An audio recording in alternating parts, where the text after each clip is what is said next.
Hello and welcome to another week of the Abuse Cartoons live stream with the sliding microphone.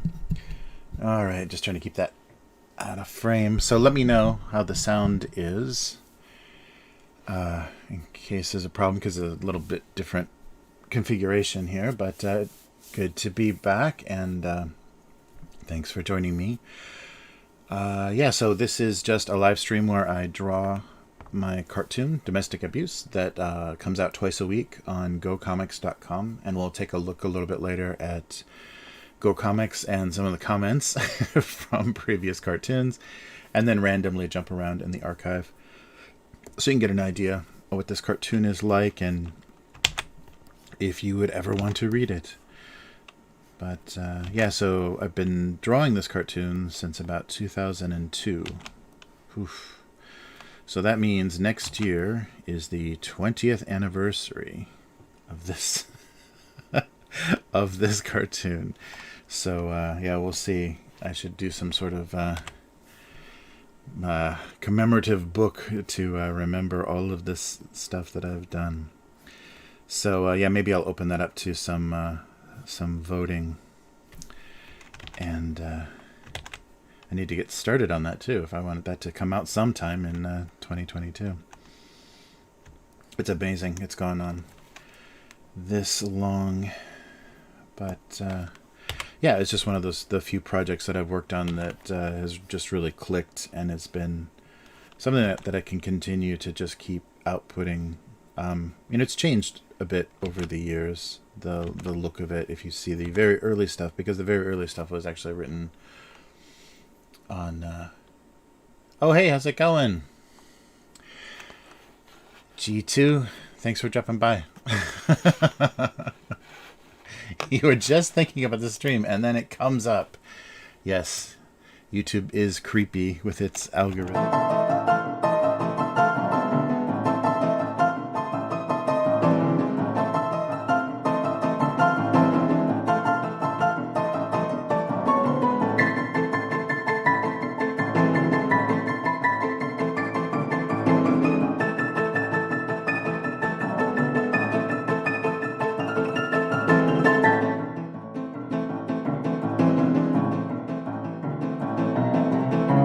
Sorry, now,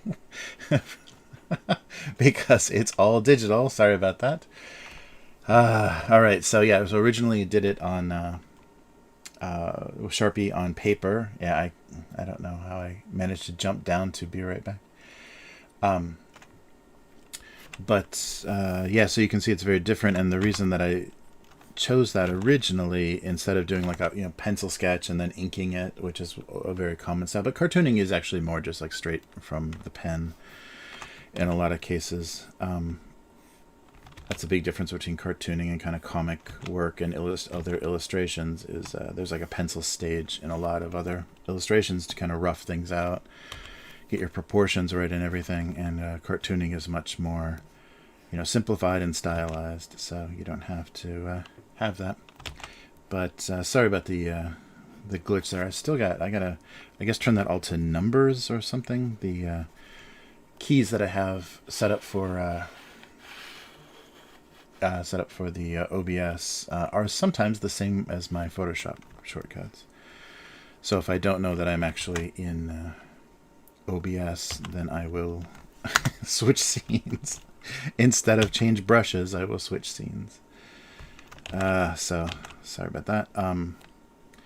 It just it made me kind of commit to a style and more of a minimalist style. But then I did scan the original drawings and color them in Photoshop.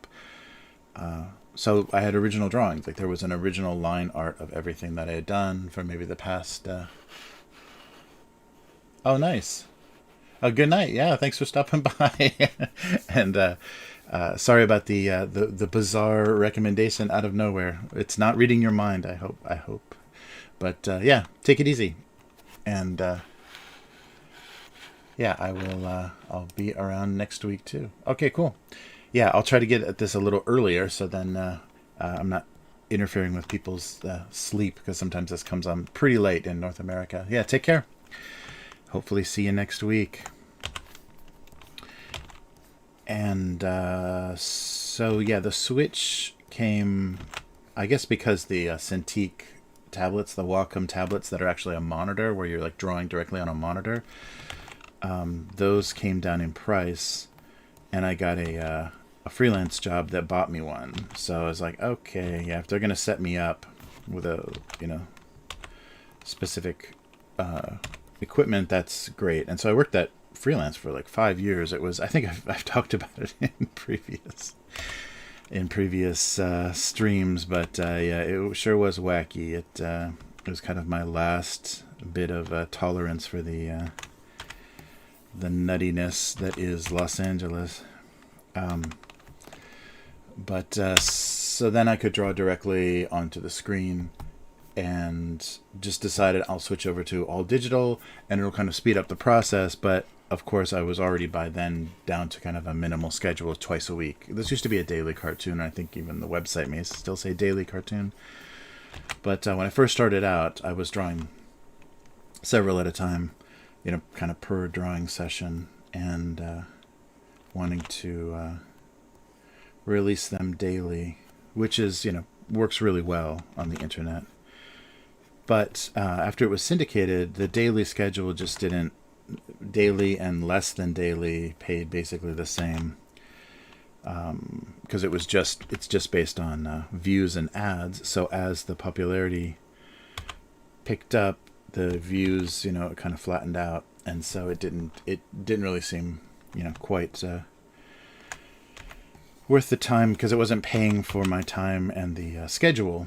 So I went down to twice a week, and it's kept me involved. And then I decided to do the live streaming. So once everything was digital, the live streaming was more practical, and it also kept me on schedule. So sometimes I would get behind, or sometimes I would work way ahead, and then the cartoon is not kind of connected to when it comes out, because it's ideas or events or something that happened a long time ago, like weeks ago or whatever, which isn't so bad when it's very general. But I like the more immediate response to things that this cartoon can have, because the production is so quick.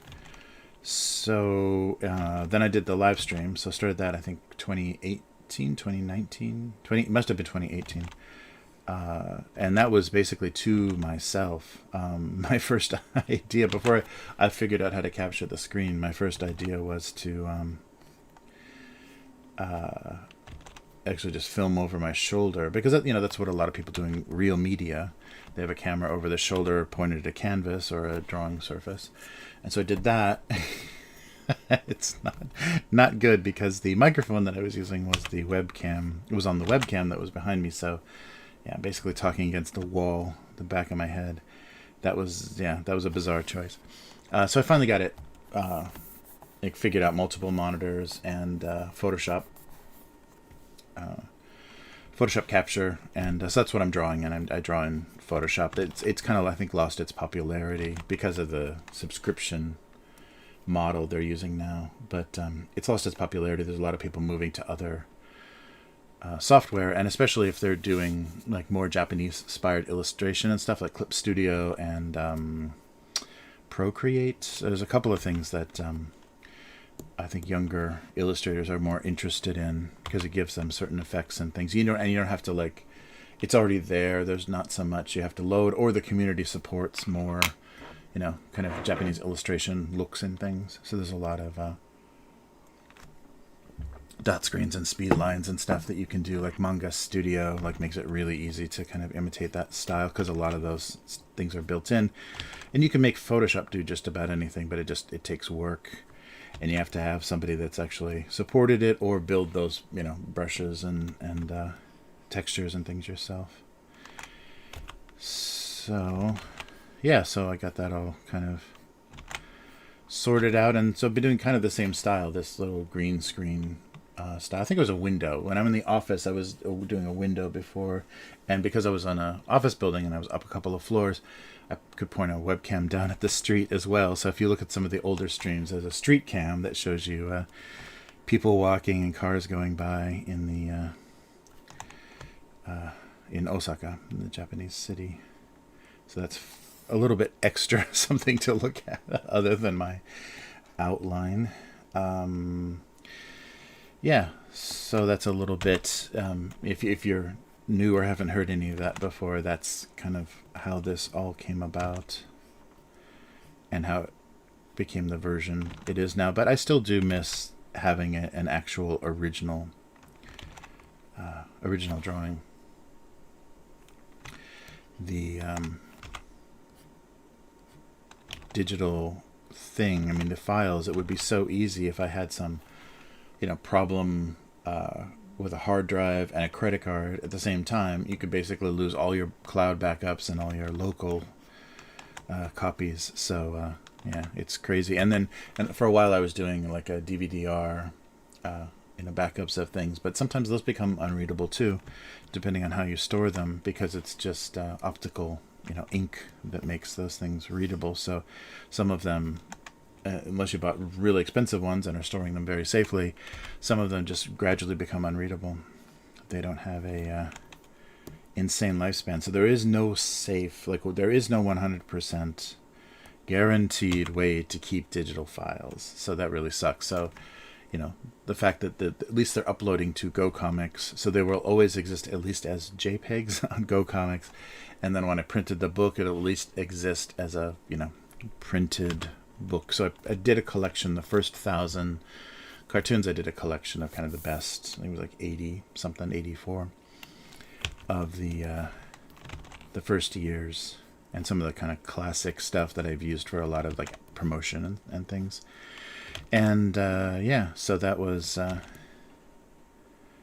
weird. So I've never been comfortable with the switch to 100% digital, but it's just the way things are. I mean, if you're going to, and the same way I could have a flood or a fire or something that would wipe out all of the paper versions, but it does seem like paper, even though it yellows and the ink fades or bleeds or whatever, you do still see sorry, originals of a lot of old old newspaper comics and stuff. And I'm sure there are web comics that happened kind of early on in the process that just don't even exist anymore, like artwork that people did that just got lost. It got, it was on an old hard drive that got misplaced or damaged, and that stuff is just gone. It may be, archived somehow on the internet. But yeah, that's a very, very crazy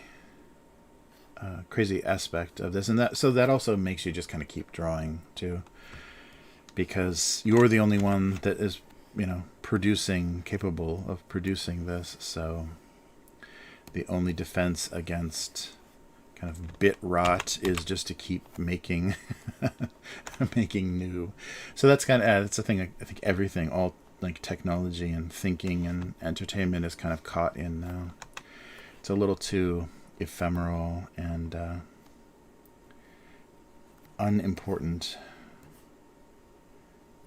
So yeah, that's not a good place to be, especially creatively. I think it just makes you, because basically you're just drawing in that sand, that wet sand, before the kind of wave comes in and erases it. That's all you're doing if you're doing digital.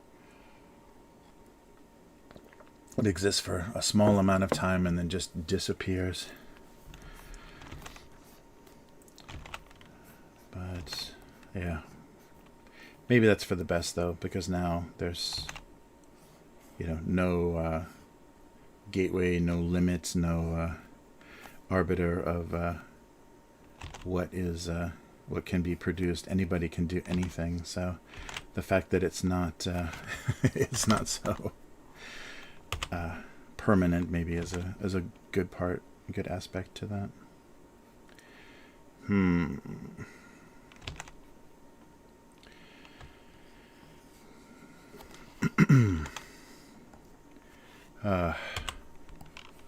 Yeah, but it's this has really been fun, and it's been nice to find an audience, to find people that I can live stream, or at least have in chat on live stream. That's been really nice to have a little bit of community, because the very early version of this, I mean, I was doing it mostly for practical reasons, but you don't feel anybody. And I didn't have any numbers. I didn't check the numbers, but I didn't have any numbers for like how many people were reading or how many people were following my cartoon on Go Comics. So I had no idea like what kind of audience. And that's always been the strange case with this cartoon, is I've never like followed the logs or read the stats, religiously. So in the early days of this, that there weren't a lot of web comics, and there weren't a lot of people doing really intricate, very amazing. It was a lot of MS Paint stuff, and just a lot of ridiculous stuff like that. So it wasn't a very crowded field. So the few like lists that I got on when I first set up my website and set up the daily cartoon, people could find things pretty easily, and it became it was kind of a niche or kind of a smaller group of readers. But I actually got work from the free version of this original cartoon. People did find it because at that time too, people were always looking for something new on the internet. So when a new cartoon launched, I got like reviews, and people posted links to it. So it got some traffic with very no hardcore optimization on my end. It just kind of happened, just submitting it to a few places, and that was nice. That was very surprising, but it kind of came out of nowhere that there were actually people reading it and enjoying it and recognizing it, because I didn't know that until I showed up at the San Diego Comic-Con. I had a table for this cartoon specifically and did some hand-printed books, sorry. And did some hand-printed books and things, stickers and t-shirts, the usual kind of table stuff, booth stuff. And I got some people recognizing it and happy to see me there and stuff. So that was shocking, because I had no idea what kind of effect, or even if stuff I was doing was being found anywhere. So yeah, very, very funny. So I just need some kind of inspiration for some cartoons. Yeah, so sometimes the joke comes, or the idea comes before the drawing. So I'm drawing an idea. Sorry. I don't know what's wrong. Maybe it can't be the coffee. I don't know what's wrong with me. The joke comes first, so I draw to that. So sometimes the drawing is just very serviceable. It's not that interesting. I didn't come up with a great composition or anything. And sometimes the drawing comes first, and then I write to the drawing, and that usually creates a more interesting drawing. Sometimes not as funny a joke, or sometimes more non sequitur, or very more obscure joke, because there's not much there. I just thought the drawing was very funny. The image was funny, so I try to come up with something for it, and sometimes there's just nothing there. So it ends up very, but I enjoy those as well, because that keeps me entertained, at least, that I'm just, I have complete control over this, and I've done something kind of, if it makes me laugh. And that was kind of always the judge of things. If I find it funny, then it's good, good enough for release. And that's basically the best you can do, because you can't predict an audience or predict reactions. You'll never do that with 100% accuracy. You might like tap into something, and then you can milk that for a while, but people will always, walk away, or, become disinterested eventually. So, that's always a challenge. So the only gauge you have, and then you're also, at least have some self-satisfaction. I don't know. You have some something that can keep you going. If it's making, like writing a book that you'd want to read, or drawing a cartoon that you'd want to read, or making music you'd want to listen to. I think that's a good gauge of doing something, instead of trying to figure out what what would do well, what would be popular. I think that that's a much better way to go, because a lot of people just create things based on what has inspired them. and at first are just kind of imitating things. And I guess that was the thing that I liked about this when I first started doing it, is that it didn't feel like insanely original. Like I've never seen this before, because it is, kind of inspired by a few cartoonists that I've seen that just are white background and simple objects. They're not composing frames, and they're not doing the, I don't do the edge lines of like the ceiling or walls, or you don't have an idea where the floor is necessarily. And I like those cartoons because they're just focused on the objects, and because this idea is just about the objects, then that worked well. But but there was just something about it, something that just clicked, and I said, yeah, this is something that is something. It just felt real. It felt like it was an actually complete thought or something. I don't know. It's hard to completely explain that. But yeah, that's how that worked. Or just a cover, or just another one of these covers.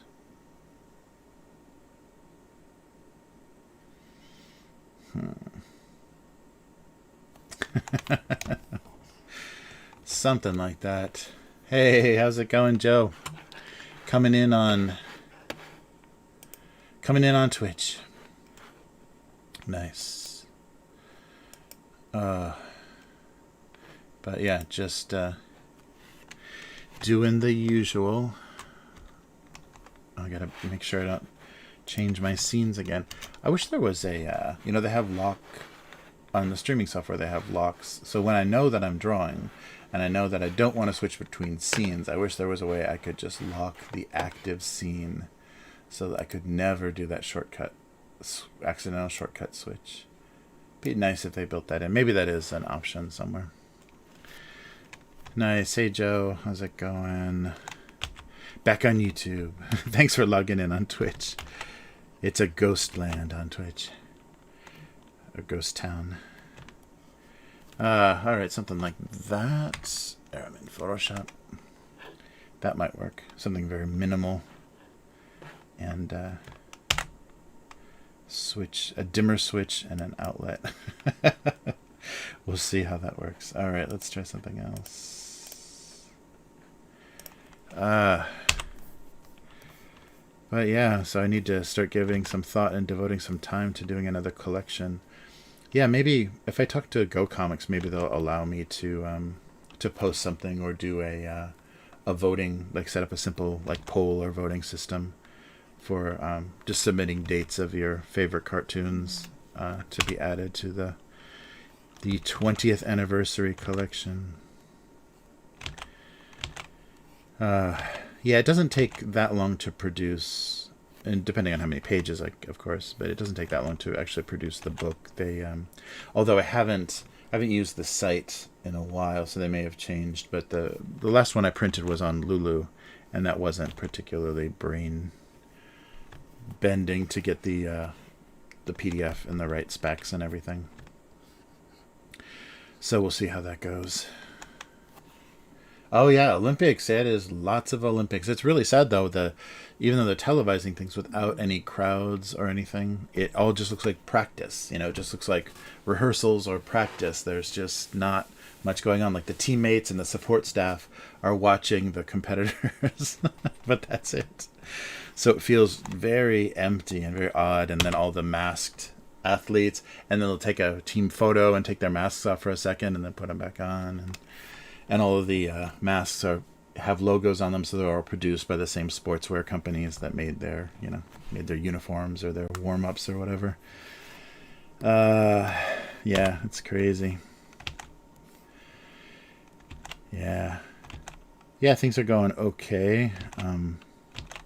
Yeah, we'll see. I hope I don't have to miss another week with hospital stuff. We'll find out. I get some results tomorrow, so fun. I think that's what life turns into, is just more and more frequent hospital results. The older you get, it's just tests come back and you just have to deal with what the results mean. So yeah, and it's not easy because although people would not like to admit it, there are physiological differences between people of different, like race is not a very useful word, and I think it's not really a biology word, but different types in a specific class of animal.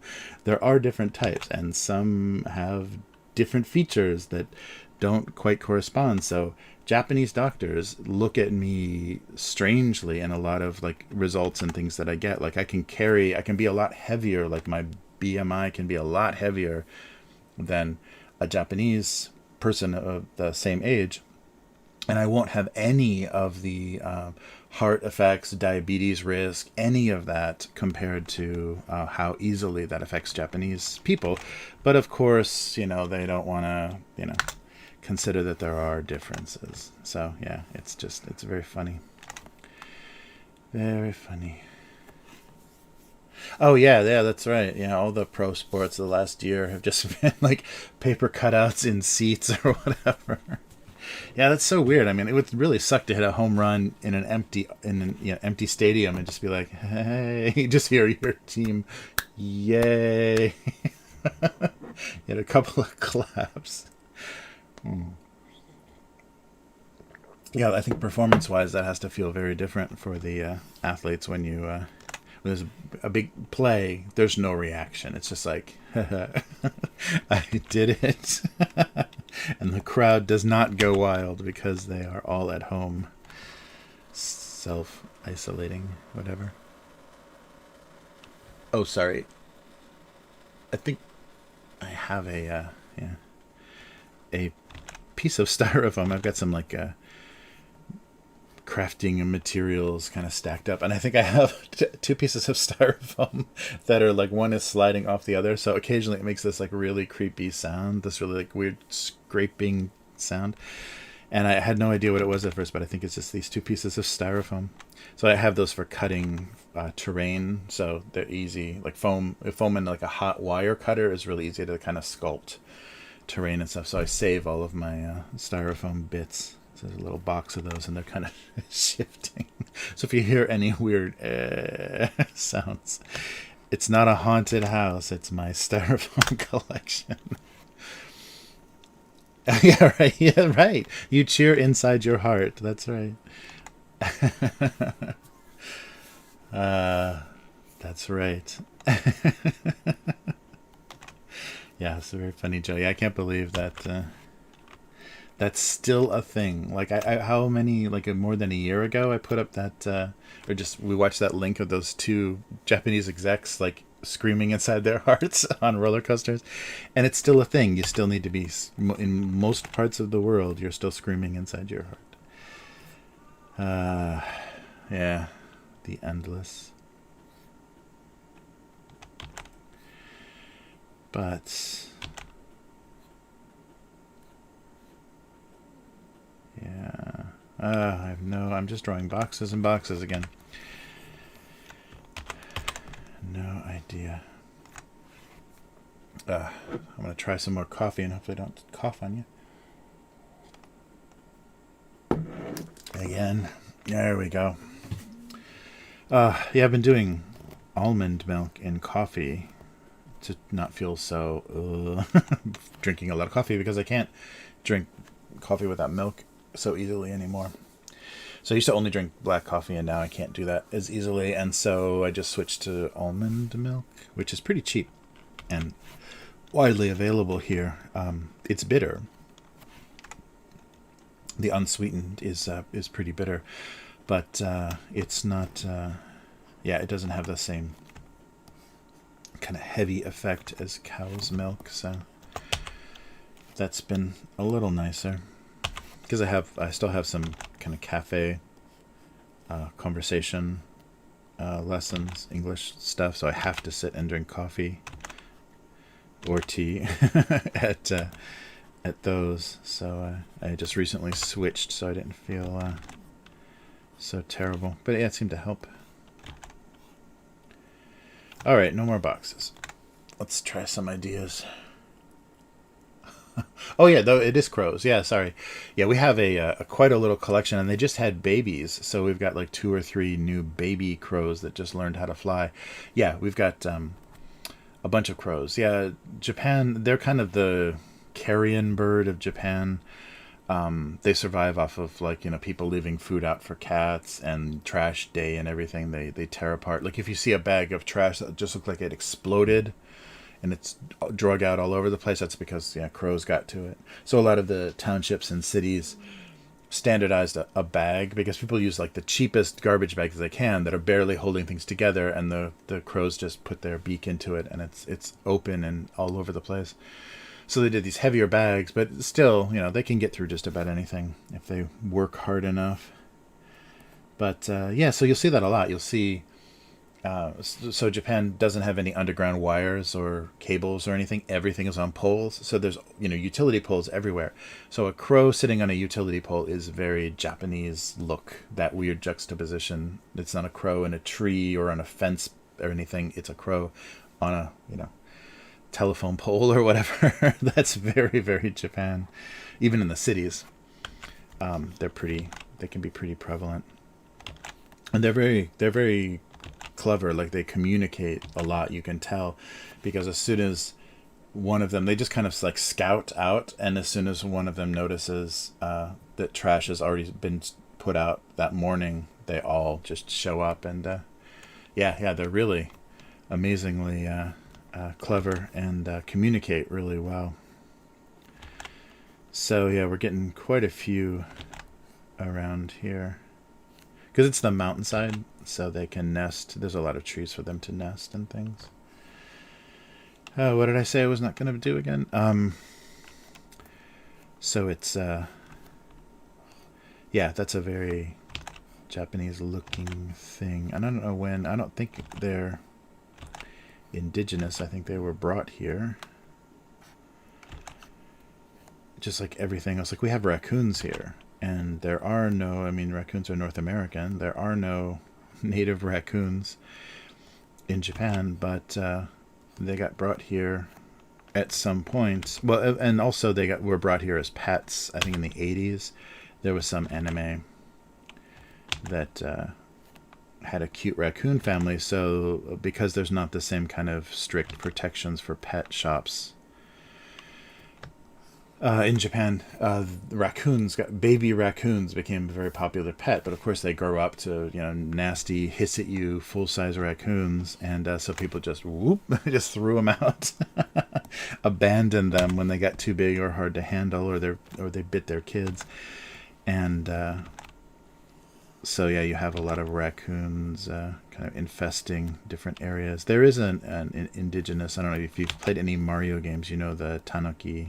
If you've seen that kind of folk art version of a tanuki, there are those little dog bears, whatever they are. They've got to be some kind of raccoon relative, but those exist. Those are around here, and those are native, or as close as you can get to native Japan. Well, I get they must be, because there's so much folklore and mysticism around them and everything, but they're just smelly, I don't know, long, thin raccoons with one color raccoon. This is too big, but yeah, it's the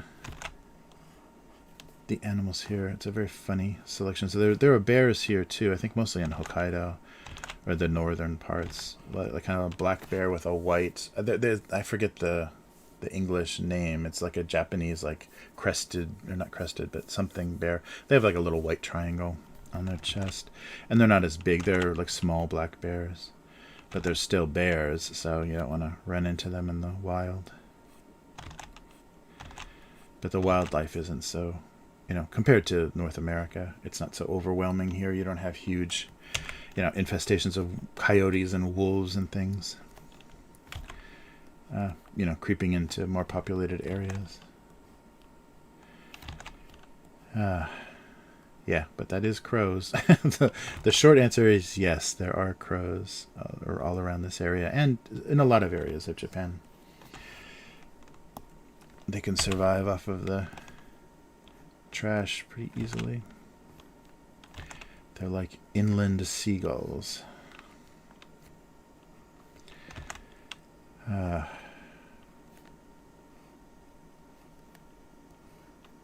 and they do have the beautiful, cranes and the very long, kind of elegant birds that you see often feeding in the rice fields. So it's almost like it looks like a stereotype or like a somebody set up, like posed or set up some pre-made Japanese shot, but you'll see a scene where you see a rice field and you'll see like a crane or a heron or whatever the birds are, the long legged, long-necked white birds hunting for frogs in the rice fields, and it looks so Japanese. It just looks like some some ink drawing or something from a Japanese scroll. It's very funny. But you'll occasionally see stuff like that because they did just draw nature. So occasionally you do see exactly the type of nature that was drawn classically in Japan. So that's always very funny, though. It doesn't look real. It looks very posed. Actually, I don't need to draw this. I can put that on later. So measuring time, measuring distance. Nice. Yeah, there still are places like one of the movie towns. I think it's near Kyoto, but I might be wrong. There is like an old, basically a set, like a back lot for an old Edo period kind of Japanese town. But it's like movie land. You can go and see it, and then they'll have people walking around dressed as characters to make it look, more in context and more authentic. And then around some of the castles for the tourists, they'll have people dressed as samurai to take photos with. Basically, but I think it's sanctioned like by the whatever historical ministry or whatever. I think it's a kind of a government sponsored thing. It's not like Elmo in Times Square where these guys just show up, these like homeless guys show up dressed as samurai and try to get money for photos, because you don't have to pay them. So it's not that same scam that you see in big cities in the US where angry Spider-Man is chasing you, trying to shake you down for $5. Yeah, there's still a lot of it's dying because everyone moves to Tokyo, and they're also building shitty suburbs here, but the kind of small towns are they still exist here, and they're still kind of a thing, even though the what they used to be has kind of died off. You can't have such a community and such a connection to your local area anymore, because it's mostly just older people that are from that area. Young people all go to the bigger cities to get better jobs, and so they live in crappy apartments or crappy sprawl suburbs that are like 2-hour train rides from downtown. But there's some really, some really nice small town stuff. It's just, being punished, and the population decrease too means that the old people that are dying and leaving empty houses, there aren't young families moving into those houses as much. There's some around here, but still, I would say there's a good like 10% of the houses, maybe more than that, 10, like 15, 20% of the houses around here that if somebody leaves, they just sit empty until they just start to rot, and the city kind of forces them.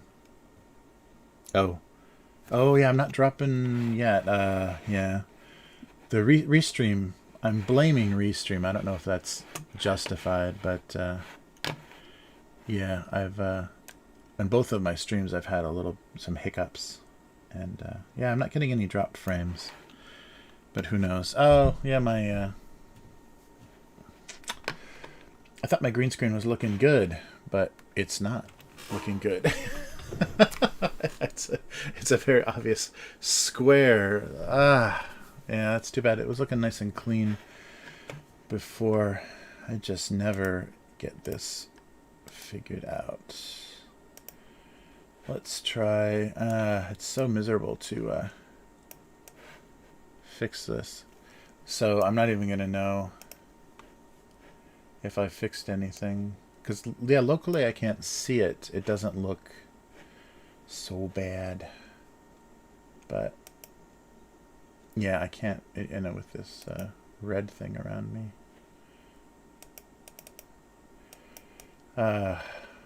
So that's worse, and here is better.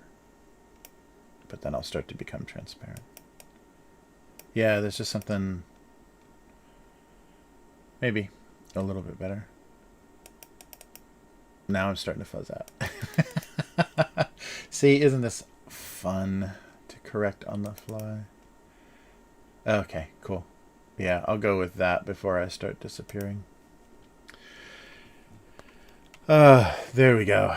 Yeah, sorry. I guess because it was when I tested it, it was against the black, or I guess the gray of Photoshop. So like, oh, that looks pretty clean. Then when you bring up the white, you see how badly you're actually keying. And this way, there we go.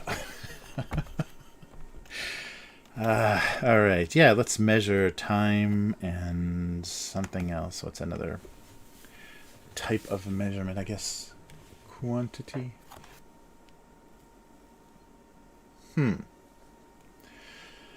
Yeah, well, I've had a lot of weird technical stuff recently, so it's possible. Yeah, I'm not sure, and I'm not sure if it's worth, because I don't want to pay for anything for streaming. I don't do it enough. If I did it daily, of course, it would be worth it. And then, of course, I can't get both my, you know, the tabletop stuff and the cartoon stuff under the same account, because you only have one account for streaming. I have to put everything on the same channel. It's already as bad. It's already bad. Yeah, but it's yeah, there are some prank, and it's usually pranks between, like, you know, TV talent and celebrities and stuff. That's a thing that they do, is they torture, like if you have a new show and you go on some talk show or variety show to promote it, they torture you. They like make you do something really miserable. But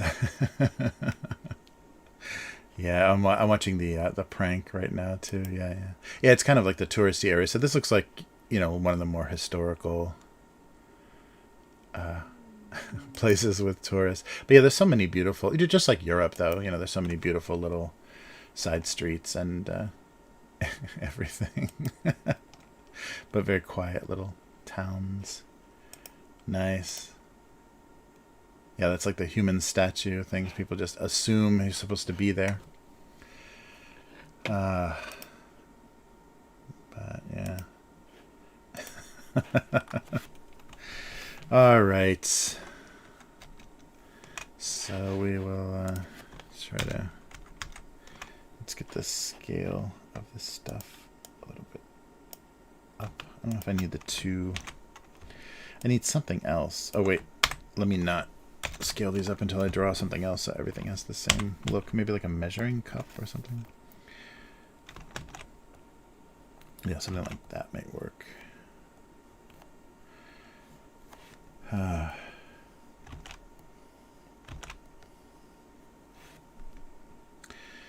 Yeah.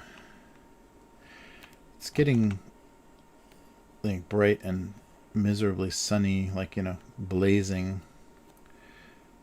sunny without any relief, but not we didn't get the heat wave, the crazy heat wave that Korea got, so I don't know how that works.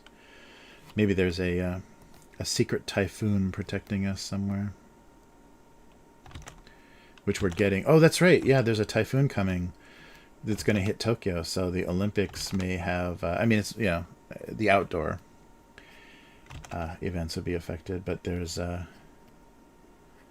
yeah, there may be some typhoon interference. I wonder if that's happened before. in the Olympics. But that's the one problem with this weird rainy season we had is things are kind of delayed where they haven't been before. Yeah, it's a little big and weird. But yeah, we'll see. We'll see what effect that has for getting the athletes back and forth from hotel to competition event spaces, whatever they would call it. Yeah, it might be interesting, although it may not be that bad by the time it gets there. You never know. They're very unpredictable. But Typhoon...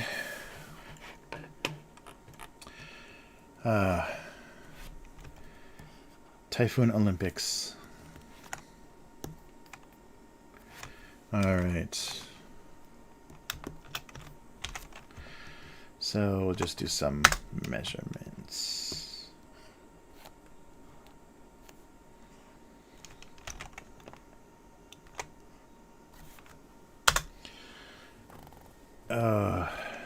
Maybe pull this down a little bit. Whew.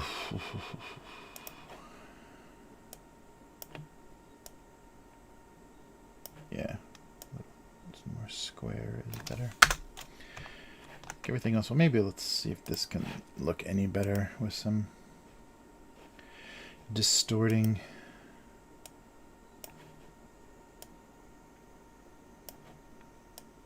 Taper it a little bit.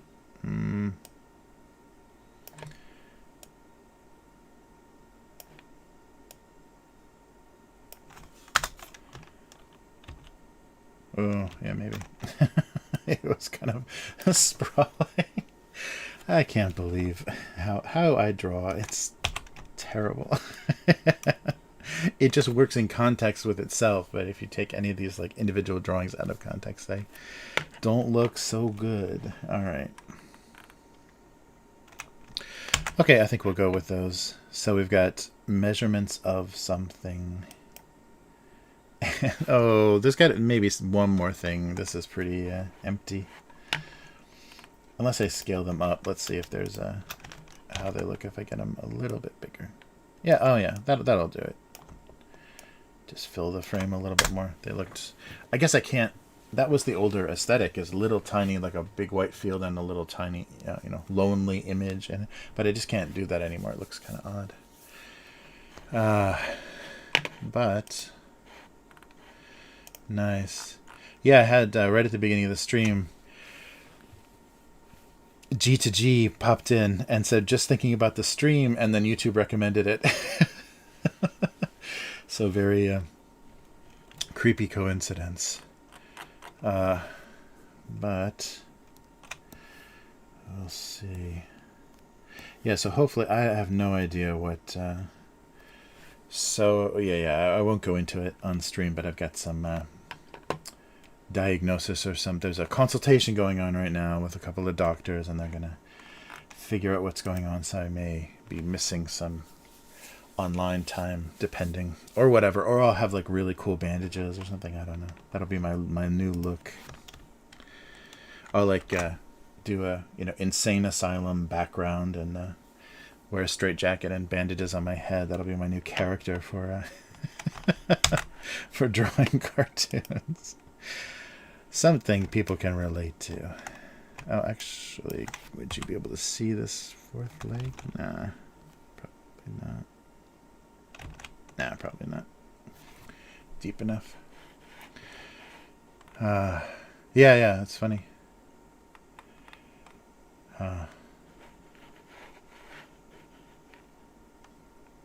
Oh, yeah.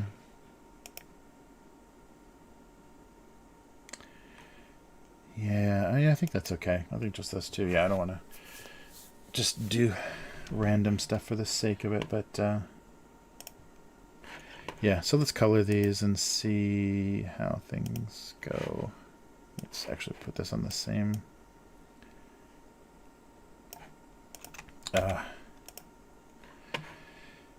Yeah, so I hope everything is getting better. I mean, I guess it always does. Every summer it does always seem to give us a little bit of a break in the shittiness. And I think England decided that they're like done with masks and stuff. The one event in July, I think it's happening now, like coming up. It was either this weekend, maybe it was over this weekend. They just decided they're going to do, for the staff and exhibitors and stuff, they're going to have masks, but nobody's required to wear them, and you should get vaccinized. I'm not going to say it right because it's I shouldn't be talking about it. You should get it, but if you don't get it, there's no way they're going to try to prove it or ask about it or anything. So who knows if that's going to work. But it's just got to end sometime, right? There has to be some end to this nonsense.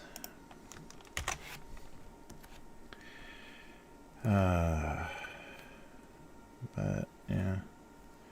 So we'll see. Yeah, Japan is still way behind. They didn't even try to get everybody vaccinated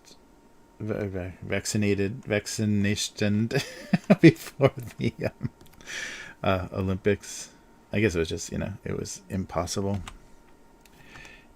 ask, but we'll see what the new Olympic variant looks like. Variant of what? I can't say.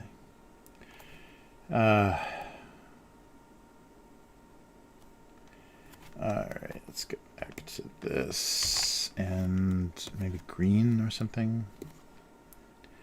Something a little...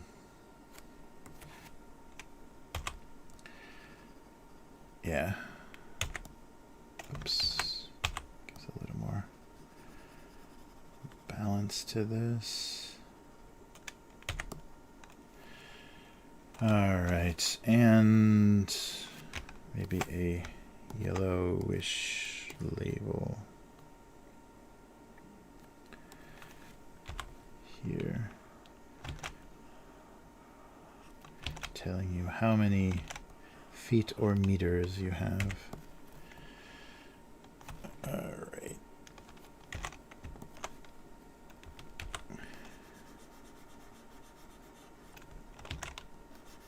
Ugh. Trying to match the angle a little bit. All right, and then I'll fade that out a little bit so we don't, yeah, it's not so dominant. Cool, I think this might work. I don't know.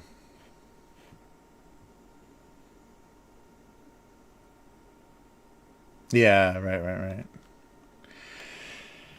Yeah, I don't know. It's a very weird thing, and I don't understand how America is making everything political, but I guess it's just part of that weird kind of culture war that is going on in America.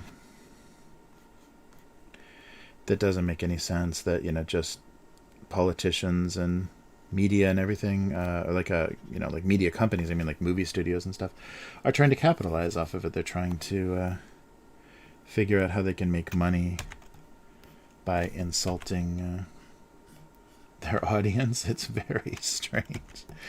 I don't know what's going on, but until there's kind of a reconciliation between the flyover and the coasts in America, things are just going to stay ugly and insulting, and yeah, I don't know. It's very strange.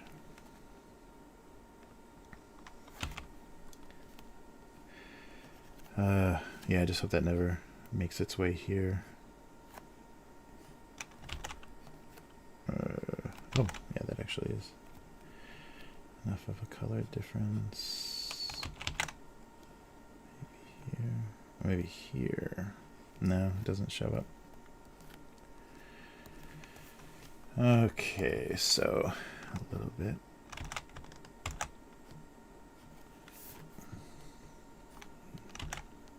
Yeah, maybe something like that.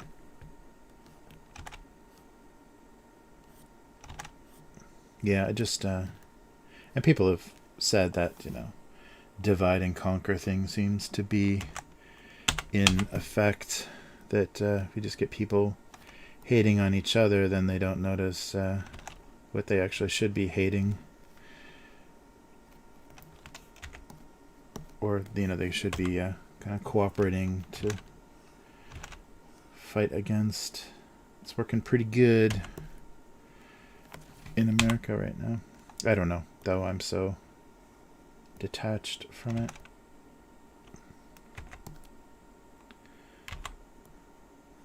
Whoa, how did I do that? What am I doing here? I keep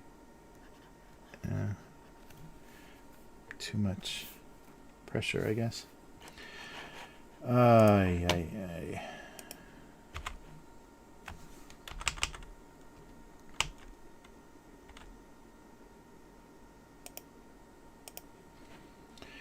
So this side of the clock, and hopefully this, yeah, that works. One more level in here. Oh, I gotta put something else on this. This is a little too dark. There we go.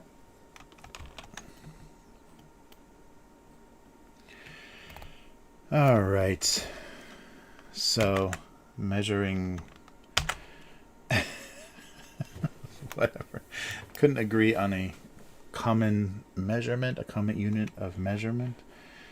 That's hysterical, isn't it?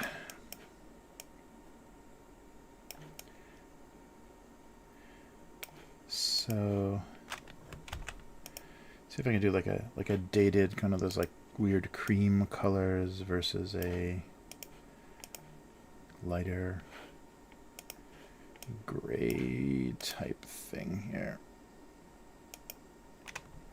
How did I manage that? And then I guess this would be dark as well.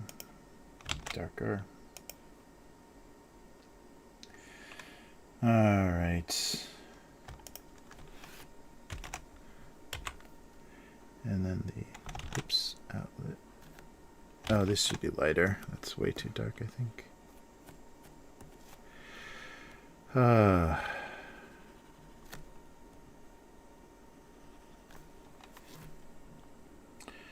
right. Wow. Not much. Not much to color here, is there? Jeez. A very minimal cartoon. Yeah, there was. I remember one.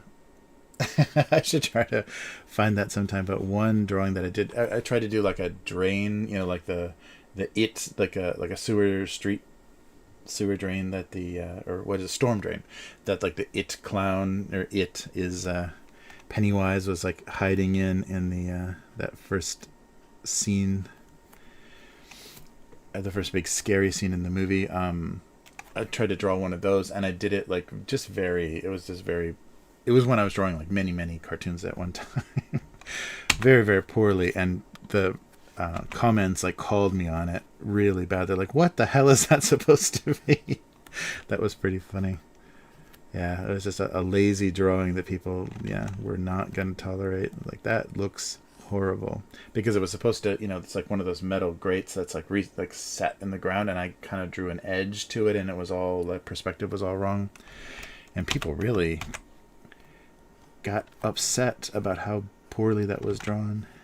It's funny, there is like just like a certain level of tolerance to bad drawing, because bad drawing can be charming, kind of the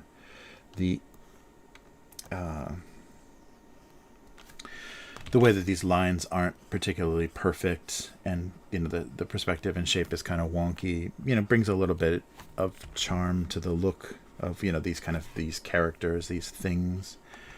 But it's got to be within a certain range, and like you go beyond that, and people just they do not.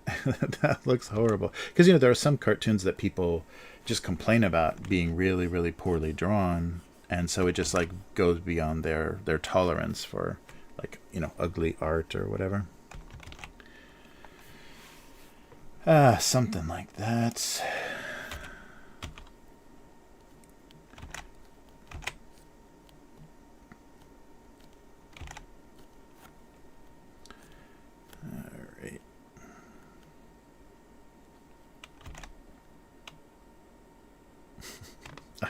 know what I'm drawing for this. Hey, K5, how's it going? Good to see you. I'm already at the coloring phase because that's just how it's going today. Which I guess is good. I don't know.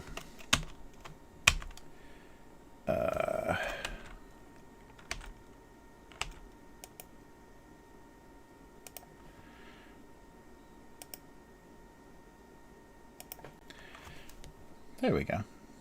Or should it be looking at...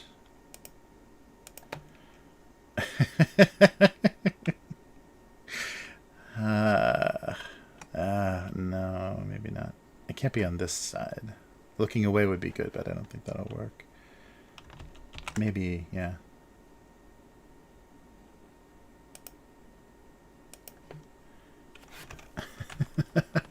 Yeah, so usually like outlets and switch plates and stuff are so far apart, so maybe it can be a joke about, you know, being close. The bad design of the room, you know, made them feel close. I don't know. Something like that. But let's not think about that right now. Let's take a look at some comments. So today's cartoon, has not gone out yet. Or just went out maybe 20 minutes ago, so nobody's seen it. It's like sitting in their email. And they're asleep. So let's take a look at what we can see from previous weeks. Yeah, so this is today's cartoon, and you can see I'll reload it just in case it hasn't gone out yet. Nope. So we'll go back. So we'll catch this one next week. So July 22nd. Oh yeah, my mysterious liquids in colored bottles joke. I guess I should have put labels on them to make them look more legitimate and not like, you know, moonshine, homemade wine kind of look. The odd collection of spirits made for some wild mixed drinks. Wow, 13 likes and 2 comments. Odd spirits would make unique zombies. Danger, danger, Will Robinson. All right. And I can't remember. But here's our Domine Summer. To relieve pressure, popping your top seemed preferable to losing your marbles. Uh-oh, here comes mental health. Don't lose the marble. You don't lose the marble, it just changes position. Oh. Indeed, these are engineered retention grooves in the bottleneck. There are, yeah. Oh my god. Can you imagine feeling the need to put the comment, indeed, there are engineered retention grooves in the bottleneck. But you do lose the marble's suction. You lose the vacuum seal of the marble. You do lose something. You don't lose the marble.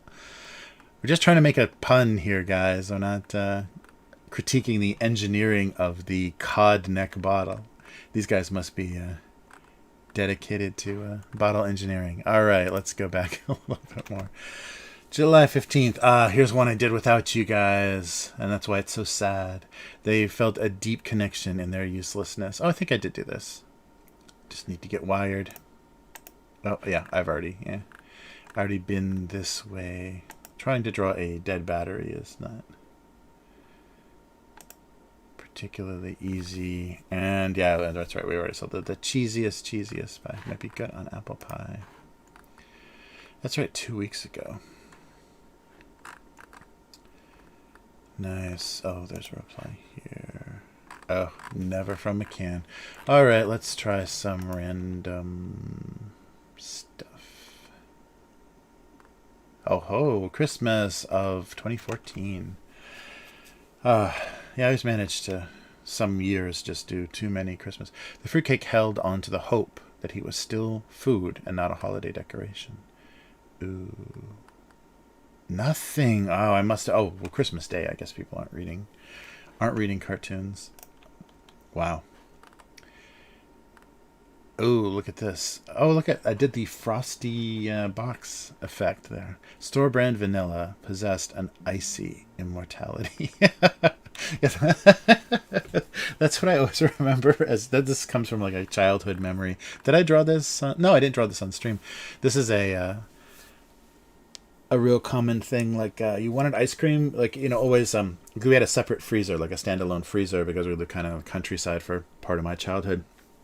So I had a lot of frozen vegetables and frozen meat and stuff backed up, because sometimes we get snowed in, so you had to have a backup of frozen stuff. And always you wanted ice cream or popsicles or something, and so you go down there and check and hope there was something nice, especially in the summertime.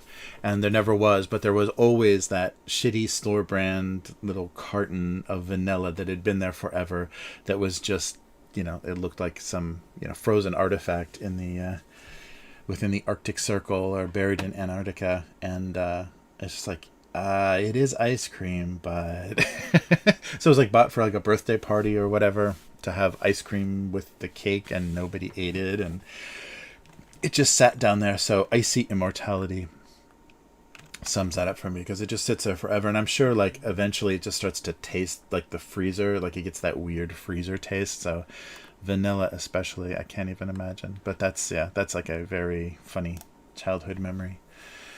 The eternal vanilla. Oh, there we go. So this is almost completely, this is unedited. So you can see, so I didn't close lines, and there was a lot of like the early Sharpie work. And I don't know why, I think I hope that's coffee or something. I don't know why I drew a shadow here. But this was, more the original style. And more, I think I was thinking of that kind of scratchy, kind of that's why I didn't mind it looking rough, because I wanted it to be kind of a scratchier. Like, now it's a little more simplified, a little more elegant, and the line drawing, and I do thin to thick. And with the Sharpie, I couldn't. You don't get any, until the Sharpie gets a little bit worn out, or if you're going to use like the side of the marker, you don't get a lot of thin to thick. So I was doing kind of a scratchier look. So this is, 2005. This is probably one of the very first cartoons, because it's 2002. But look at this long joke. A bowl of water, long since holding any food, was a subject of much concern. So I did a lot of the weird, non sequitur stuff very early on. So this is a bowl of water, and the only reason it's a bowl of water is it's smiling, right? But the everything was worried about what the bowl of water was, what it was doing. A little bit later, March 2nd, 2007. As far as the pen was concerned, blogs are an exhibitionist perversion of the diary. Look at that. I'm calling out blog culture.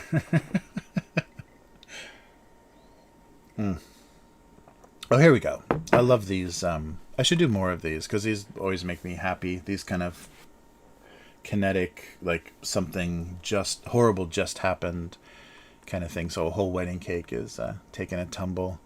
These events cast doubt on both desserts and marriage. Oh, look at that. That's a good one. Look at that. Very to the point and classic, and a lot of like motion going on in the image. So 2016, I was kind of on a roll there. 2016, that was right before. I don't think I was streaming yet. So it was right before. So maybe that's right when I got the Cintiq, though. So it kind of like revitalized. I think it was. I think I got the Cintiq that year. So it kind of, these are early digital, and it revitalized my kind of joy of, my joy of like trying to do this well. Yeah, we'll have to find that exact cartoon. It's definitely a marker cartoon. The demise of a chocolate bunny usually consisted of slow nibbling and the occasional large bite. Chocolate bunnies. I see occasionally they have them in Japan. Oh yeah, Costco. Costco had, Japanese Costco had like a 2-foot chocolate rabbit. I don't know what Japanese person would be insane enough, because it's always that terrible waxy chocolate. I don't know what person, and if it couldn't have been solid. It had to be one of the hollow ones, because it was so big. There's no way that was solid chocolate. That would be horrible. All right, 2008. Hot tea in the office frequently involved intense over brewing. Brewing joke. All right, one more.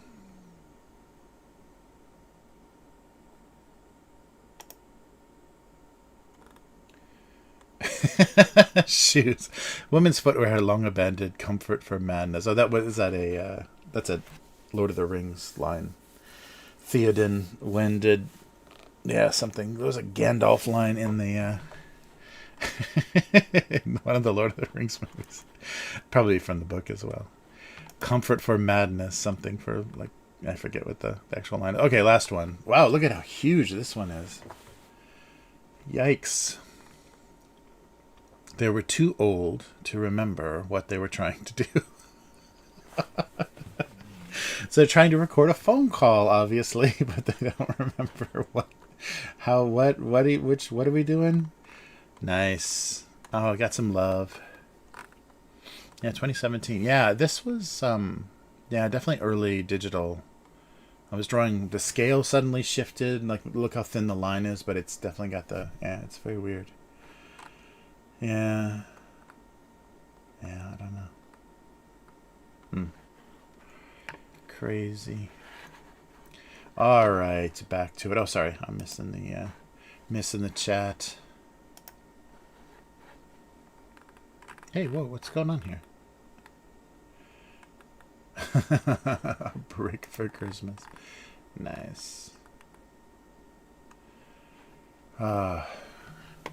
Weird. Okay.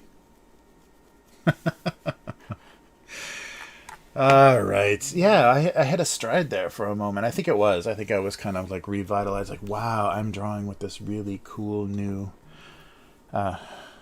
tablet, and everything's going to be great again. And then I kind of, stopped. I started worrying about keeping on schedule, so then I started the streaming. And then that horrible freelance went away. It wasn't horrible. It paid really well, but it paid regularly too, which is insanely rare for freelance. But the guy, I know, and earlier, if you go back a couple of years, I'm sure I talked about this on stream, but the guy would always, because it was post Fukushima, and so the tsunami that melted down the power plants in eastern Japan.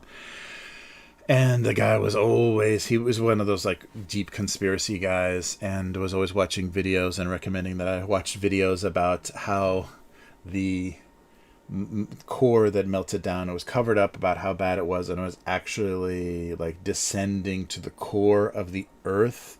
Like, it was so hot that it was like working its way down, and as soon as it reached the core of the planet, the earth was going to be destroyed. And I would have to like sit on the phone with this guy and have these conversations, and just I just didn't. There was no artful way to, I should probably get back to work. I should probably get going. Yeah, that was, and it would always come like we were ready to get off the phone, talked about everything we're going to do for the day or everything we want to do, for the next week or whatever. And okay, we're ready to get off the phone. And then, by the way, I was, so I got to get all the wackiest. I guess it was good because we didn't get any of that here.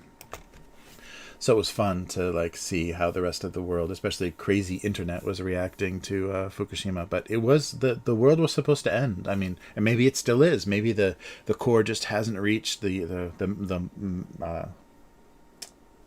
whatever is melting. It's a core, right? It's a core, but it hasn't reached the center of the planet yet. So that's why we're all still alive. But it's getting there, right? And that'll just be the end of the world. Just like the collider, those particle colliders, like they're eventually going to, cause some sort of reaction that just like inverts reality, and then like everything stops existing because they collided the wrong particles, or they discovered some like negative like black dark matter or something, and they open this bizarre black hole in the center of the earth, and then everything just disappears. I enjoy that stuff. I mean, I like X-Files, and I was always entertained by that stuff. But like entertained, not like, oh wow, like you can't trust anything anyone is saying. So why would you trust like the most insane thing you've ever heard? I'm not being prejudicial by saying insane. I mean, just it's the most irrational thing. All right, no more drawing. Time to write. Oh. Oh, hey, Yum, how's it going?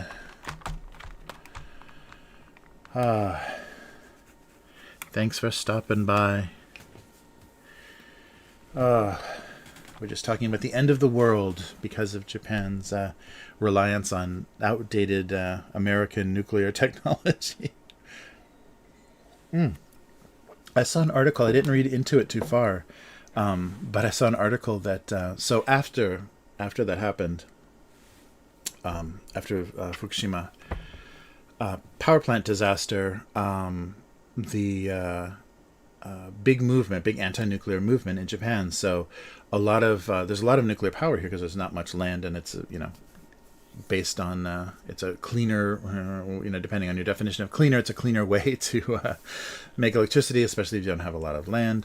And they, for maintenance, like every so many years, they shut down power plants to do safety checks and whatever you need to do. I don't know the logistics of it, but they were like gradually shutting down, temporarily shutting down power plants, the reactors of power plants, and there were such huge protests every time a plant was shut down. They would not turn it back on, and the power company is like, fine, we don't have to use nuclear power, but your cost per kilowatt is going to go through the freaking roof. And it did. Like, electricity is so expensive, and so like in the summer when you're running air conditioning and stuff, the bills are insane, and people just tolerated it because there was so much protest against it. I mean, it was horrifying.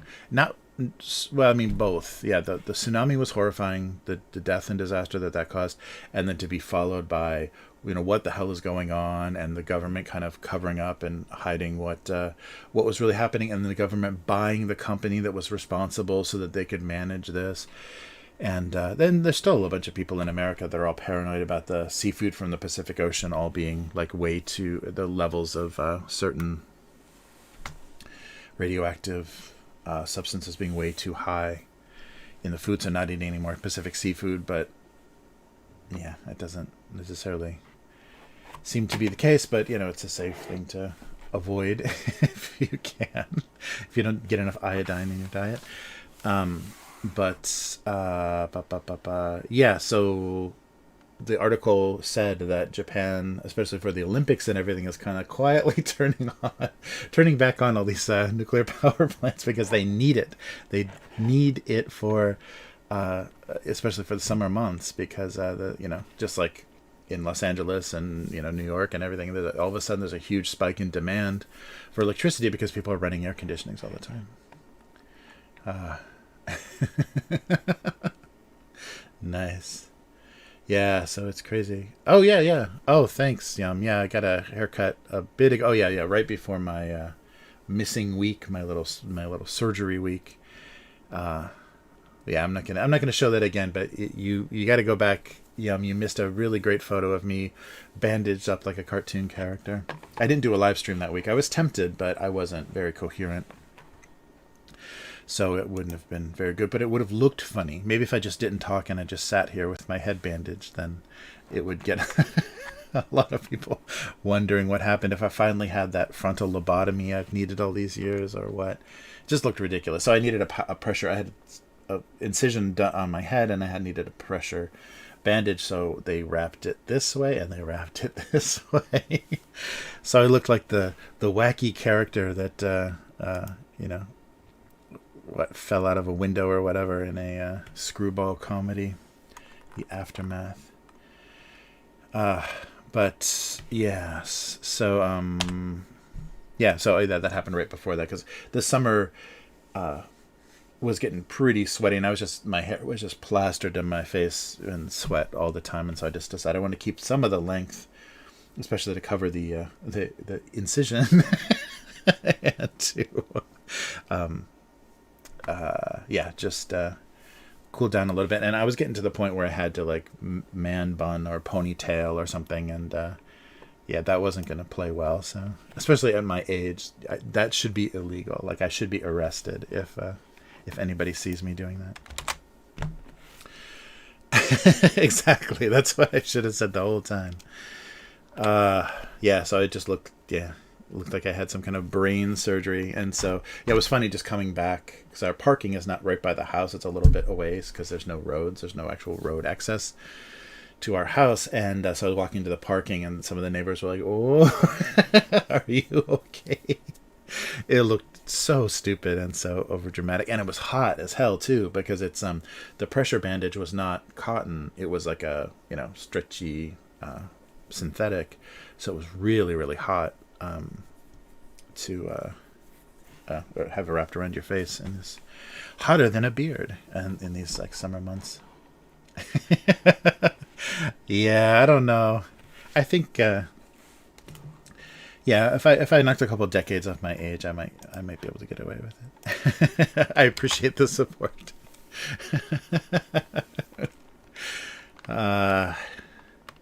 Nice. So the poor room design. I don't want to say at least. Meant they always someone to talk to. Oh, I don't want to end like that. With someone with which to talk.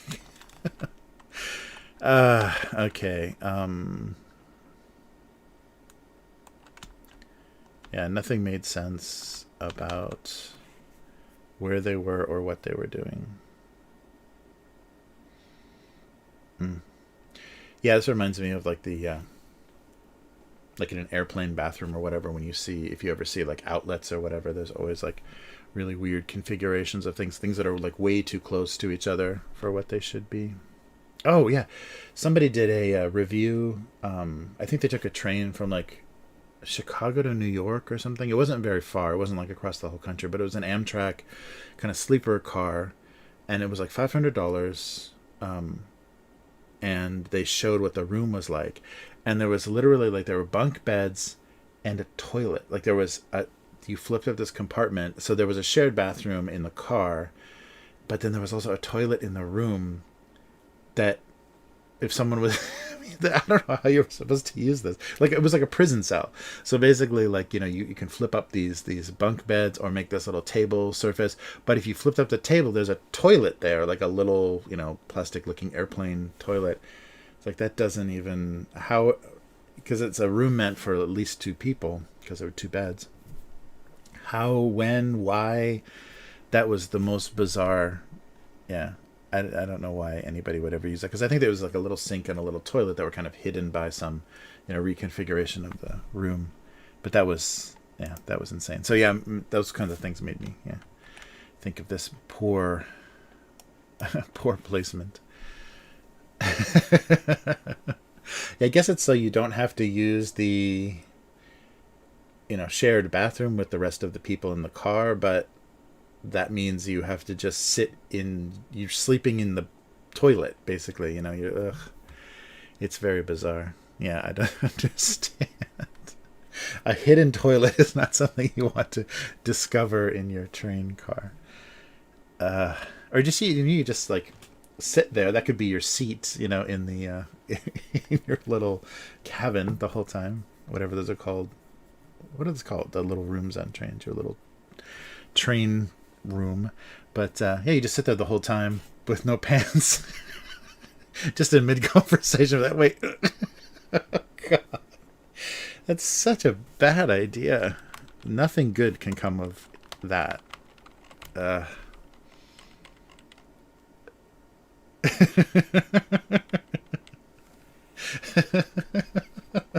You just have to like throw them off their bunk to lift it up so you can use the toilet.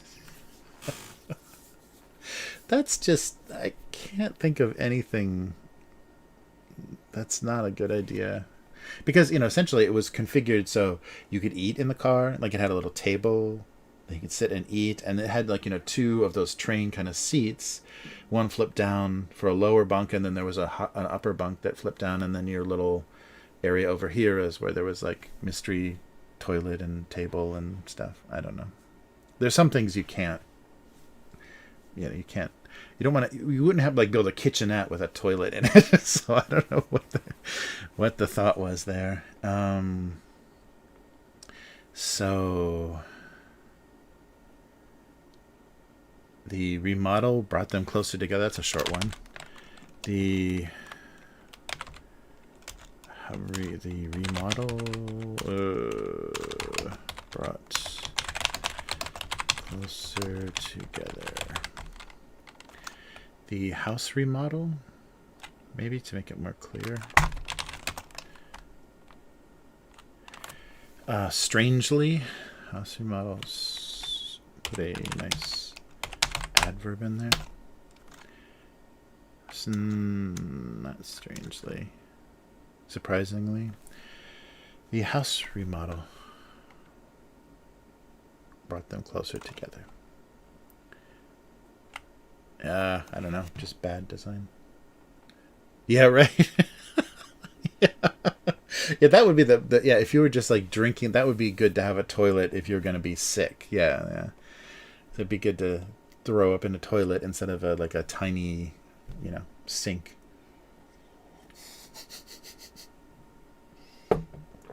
I wouldn't want to be sleeping that close to the sound of a flushing toilet, though. That's insane.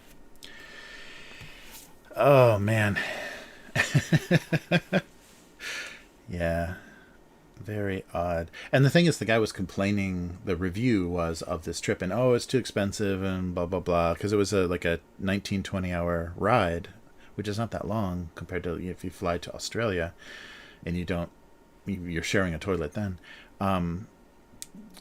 But the guy was complaining, and it should have just flown, whatever. Not worth the money, but didn't make a big deal about the toilet. It was just like, that's convenient. That was the reaction to not disgust. It was like, oh, wow, how thoughtful.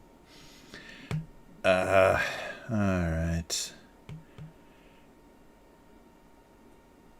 House remodel oddly brought them.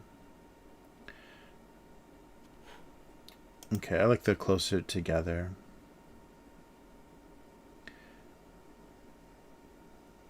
But why? Yeah, short is good, but I don't know if there's enough information.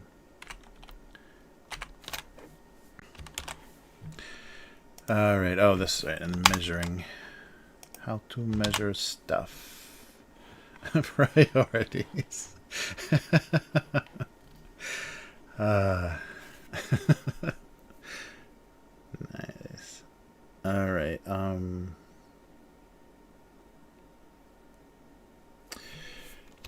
They could never agree on what they were measuring and how. And how.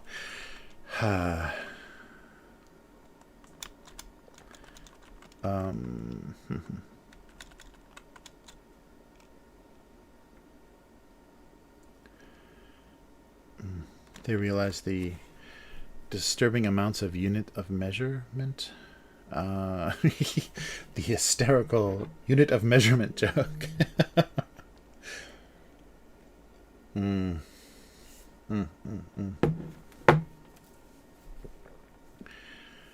All right.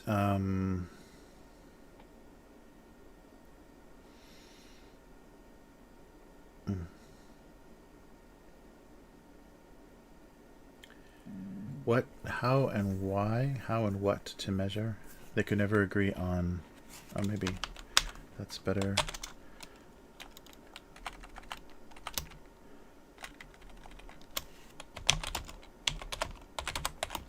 To measure. Another short one, but maybe nothing funny about it. They could never agree on how or what to measure. Yes.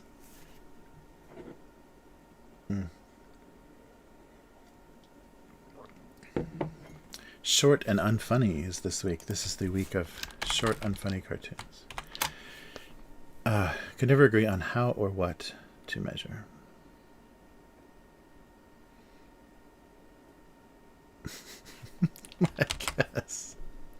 I think that's as good as that cartoon is going to get, or that idea is going to get.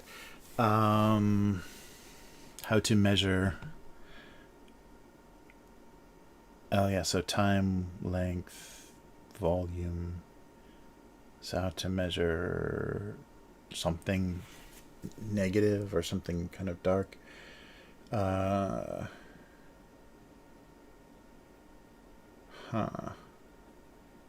Yeah, length of time. Yeah, right.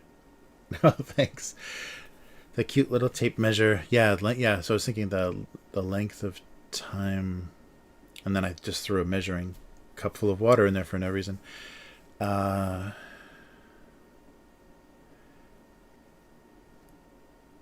yeah. So yeah, if it was a length or amount, he could never remember if time was if that was measured in length or yeah, volume, quantity.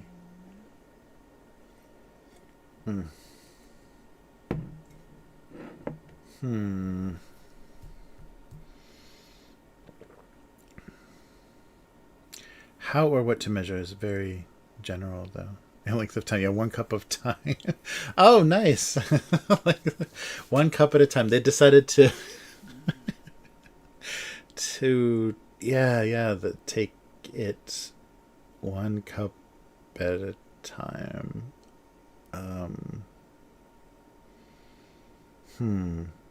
Oh, or like a conversion. Yeah, like, so how many minutes in a cup and how many. Yeah, I'm gonna have to choose standard or metric or standard. How many inches in a glass? Or how many inches in a day? Oh, okay, yeah, that might be something like that. Might be funny. This is very just generic.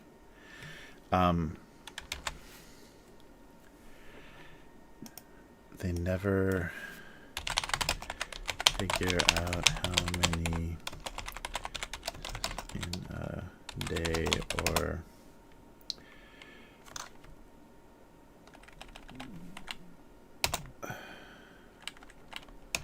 or cups in an hour. They never. I don't know. It's have to be could. Yeah, some kind of like stupid conversion. So they never figured out how many inches in a day or cups in an hour. Something like that. I like that. Yeah, 1 cup at a time. Yeah, so some kind of like super confused converting measurements that aren't convertible. They never, or they didn't understand, or they could never. They never knew. Yeah, there has to be a never in there, doesn't there? They never figured out. So let's break this here. They could never figure out. Sound does work, but I didn't have never in there. That's why I was thinking I could cut that. They could never figure out how many inches in a day or cups in an hour. Yeah, trying to divide. Yeah, something like that. Is there a funnier, stupider combination? They could never figure out how many. Yeah, inches in a day, cups in an hour. Yeah, that's good. So like, miles per hour, and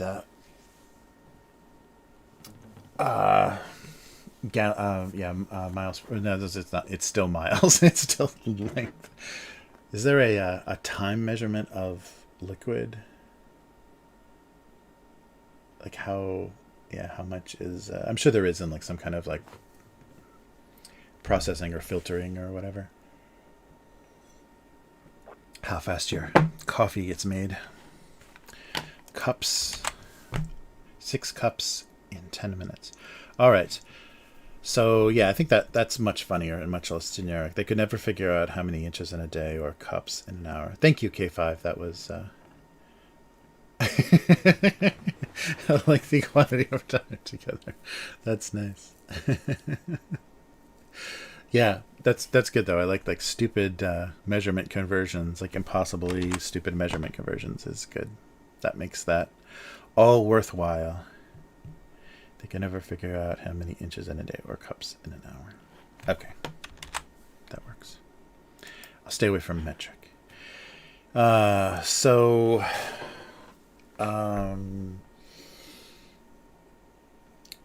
like a dimmer switch and an outlet. Is there anything? The house remodel brought them closer together. That might be as good as it gets.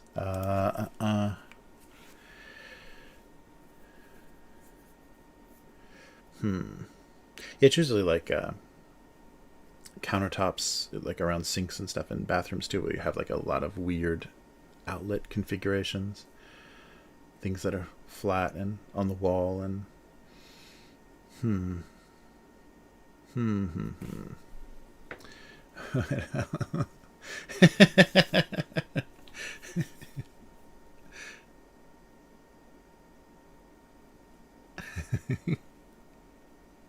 oh, lengthy quantity. Oh, yeah. Lengthy quantity of time together. Nice.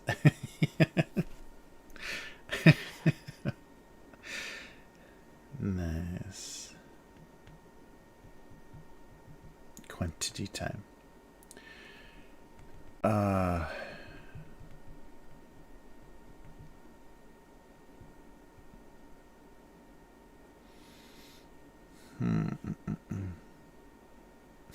Lengthy quantity time. Together, the house remodel brought them closer together. They never expected to.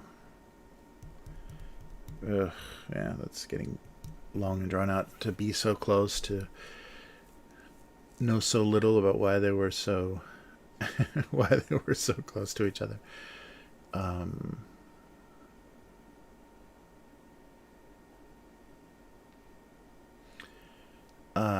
The house remodel brought them closer together. Maybe the unusual, or the unexpected, the poorly planned, the unusual might be, or the what's a funnier sounding word? The nonsensical, the unnecessary, the sudden had brought them. Yeah, I can make it a little. The sudden house remodel had brought them closer together, or faster.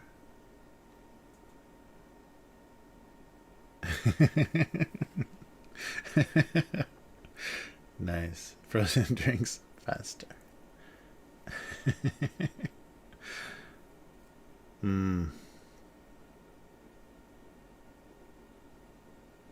Or like, yeah, a position, location.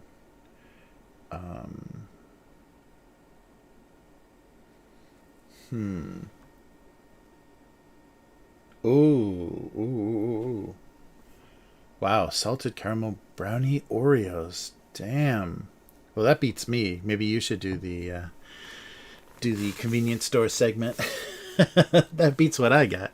Mine's pretty straightforward, pretty traditional. Yeah, no, I don't. Well, sometimes I've seen them at hotels because there's some weird, like imitation. Japan imitates British things strangely. Like sometimes they'll imitate the style of the way British people do things, like their school system or whatever, their government. They'll imitate some odd random thing. So I have seen that at hotels, plugs on counters, but not in houses, not in Japanese houses. But it is weird because I think I think when confronted with England and America, Japan looked at the two and said, "Yeah, let's do the British thing." They seem a little bit more legitimate. They don't say y'all as often. But yeah, I don't know. It's a very funny thing here.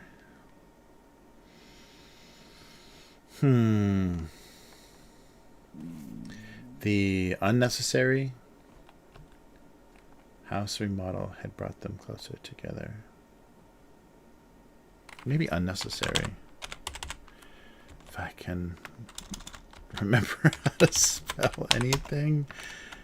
Had brought them closer together. Oh, it needs to be broken. Is that right? Unnecessary double N? Yes, has to be. Yes. Wow, it is correct, unless it's not in the dictionary. The unnecessary house remodel had brought them closer together.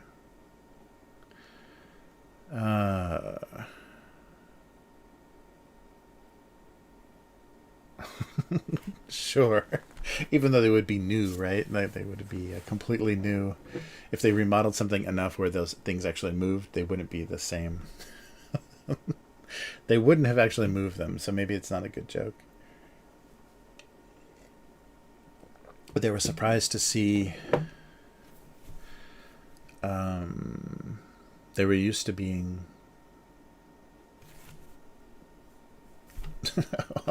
on the same plane together, on the same wall together. Not being, or something about, not being on the same wall. Suddenly, there was a strange unfairness. Dark chocolate. You have to, raspberry has to be dark chocolate though. That's a good combo. Like milk chocolate and raspberry is not, That's funny though, it doesn't so K5 must not like that, like 96% cacao chocolate, that one that's just like, that almost has like no sweetness to it. It's just that zing of bitterness. Oh, wow. Be jelly. We're jelly of your jam. Yum. Yeah, homemade jellies and jams. Get out of here with that. Oh, it's so good. Yeah, there's somebody in the family that made homemade ketchup in Japan that was actually amazing. But no jellies or jams for some reason. I don't know why. I wonder why.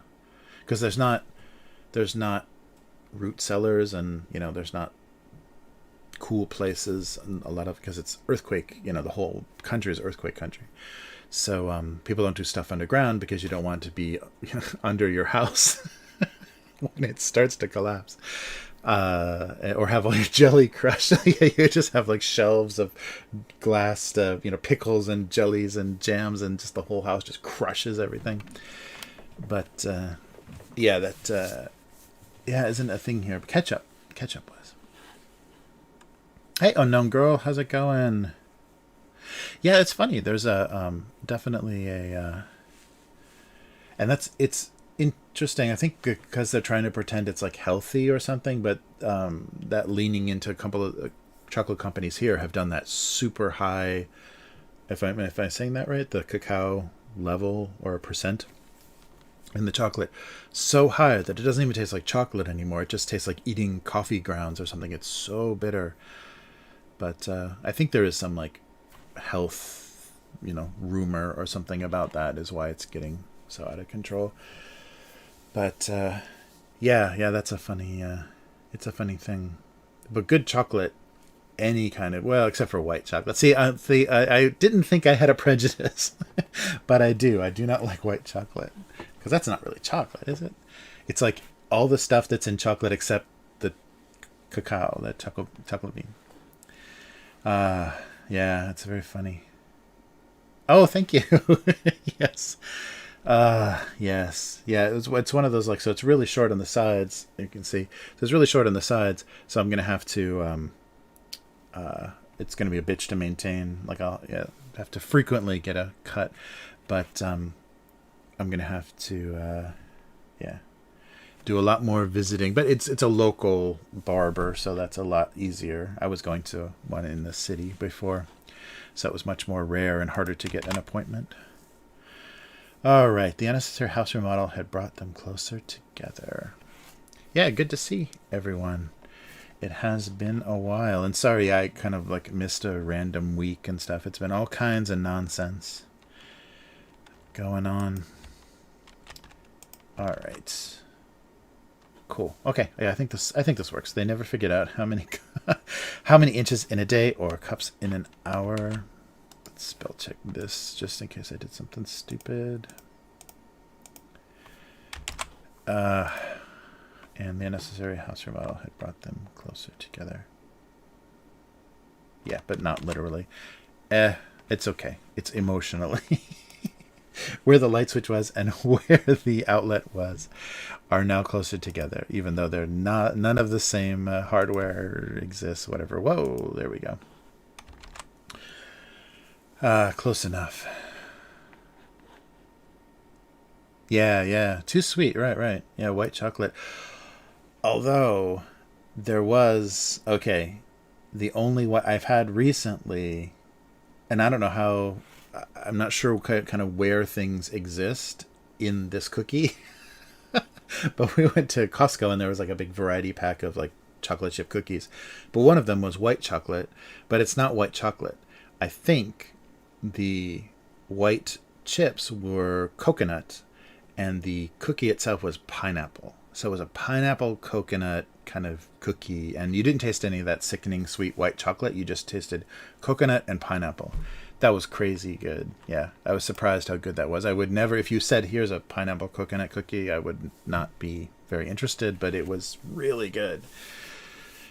So that's the only time I've ever messed with white chocolate. Oh, nice.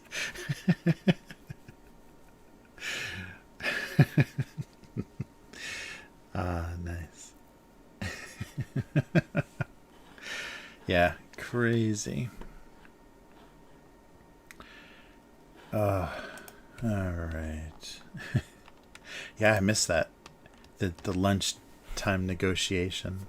Yeah, it's funny. Why were there, like, parents are very strange. Or I guess, just I have my only experience as American, so American parents are very strange because they get locked into brands and things that are healthy for their kids or okay for their kids to eat, and it's so random. It's like between families, it's so random. So when you all meet at a lunch table with your lunch boxes or bag lunch or whatever, the things you have in there are so completely different in a lot of cases, but you shop probably at the same supermarket, and so it's just weird, like the wild ideas of no, you shouldn't have those, you should have this. What makes a good lunch, or what's how happy you want your kid to be, or how spoiled or fat or whatever you want your kid to be. It's very, very random, and you don't know that until like everybody's sitting down together and go, okay, I have grapes and graham crackers, and then somebody else has the cup of pudding, and there was like so much stuff that I never saw in my lunch. And even if we were in the store and I asked for it, like, oh no, that's so random and bizarre. But that's the American illusion of like freedom of choice. Like we're doing the right thing. We're doing what's best for our family. It's just variation on nonsense. All right, the unnecessary remodel had brought them closer together. Sure.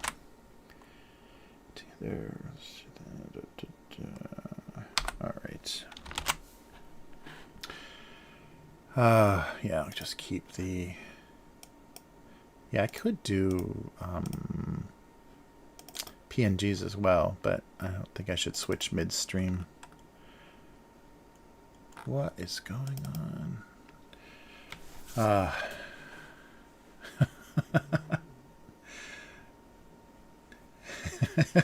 What caliber were the licorice bullets? That's all I want to know.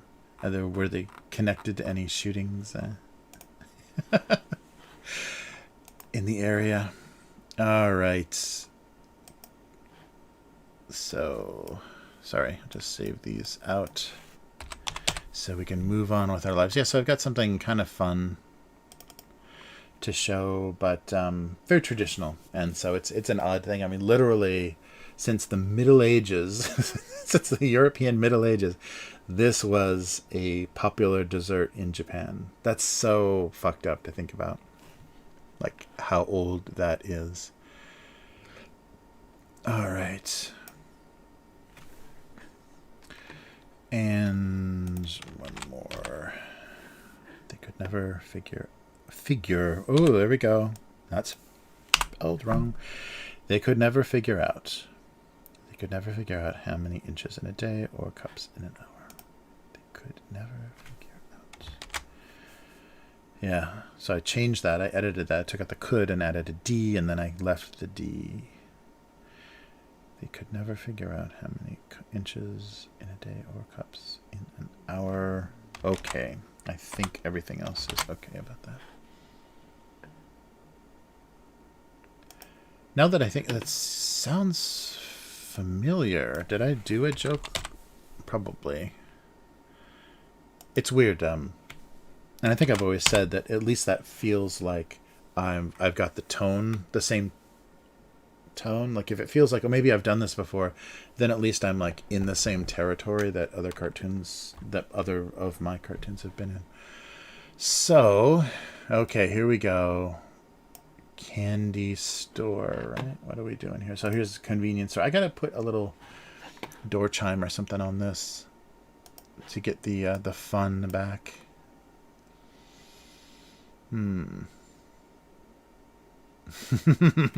Yes, licorice bullets, the caliber of licorice bullets. Yeah, just a gun and licorice bullets. A sweet way to go. Nice.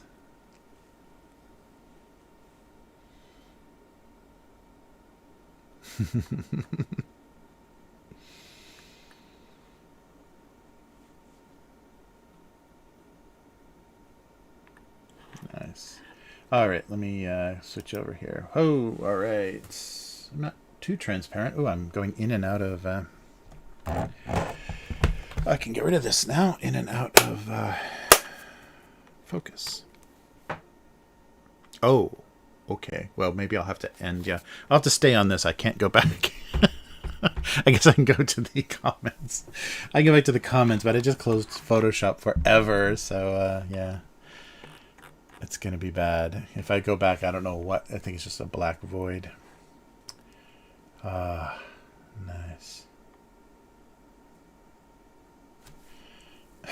Shoot me in the mouth.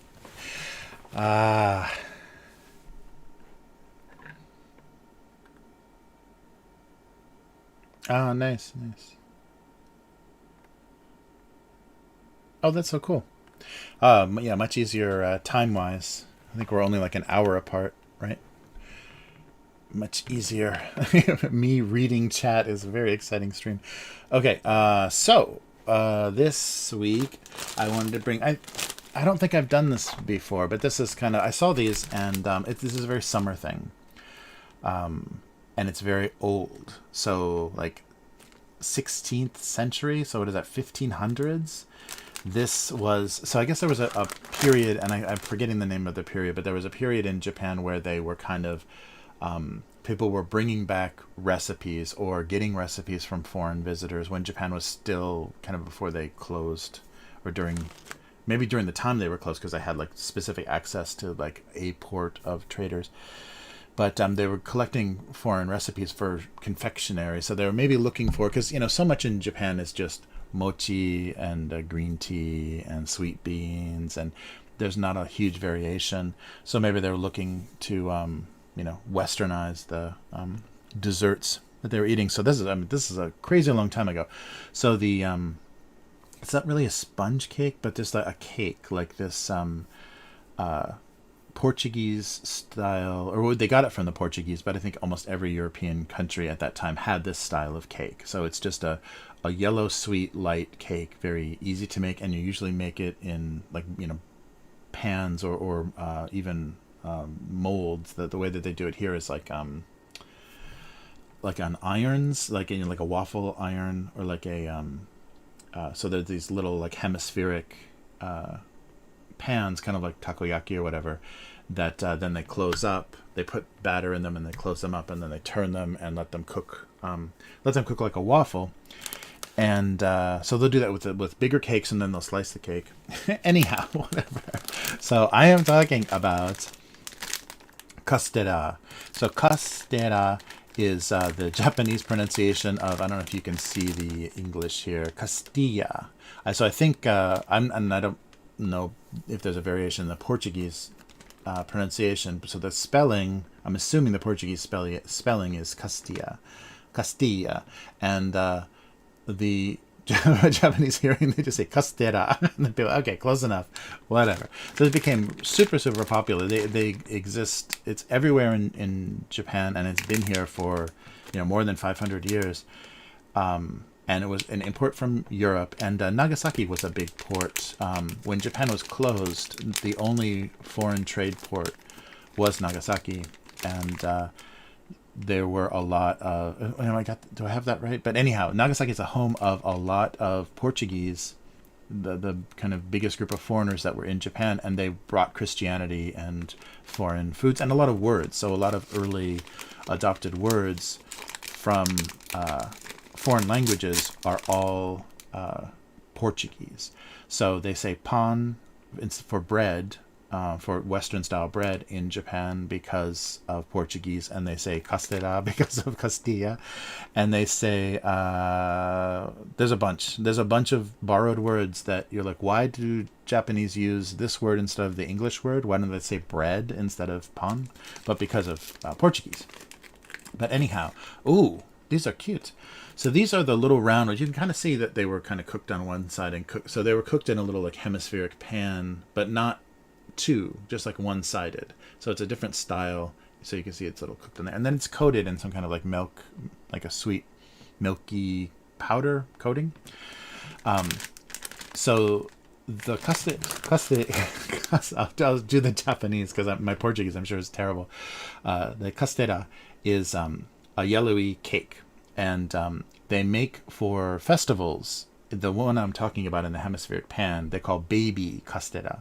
So small, baby, and basically for kids. So bite-sized ones are baby castera. And this is another variation, a hemispheric one, a round one that's only cooked on one side. So another variation of that style. But I've never seen these before in the convenience store like this, and they're very summer food. So you just have a big stand with a pan of these cooking, then just flipping them into a little paper bag and then selling that. But right off of the iron, right off of the grill.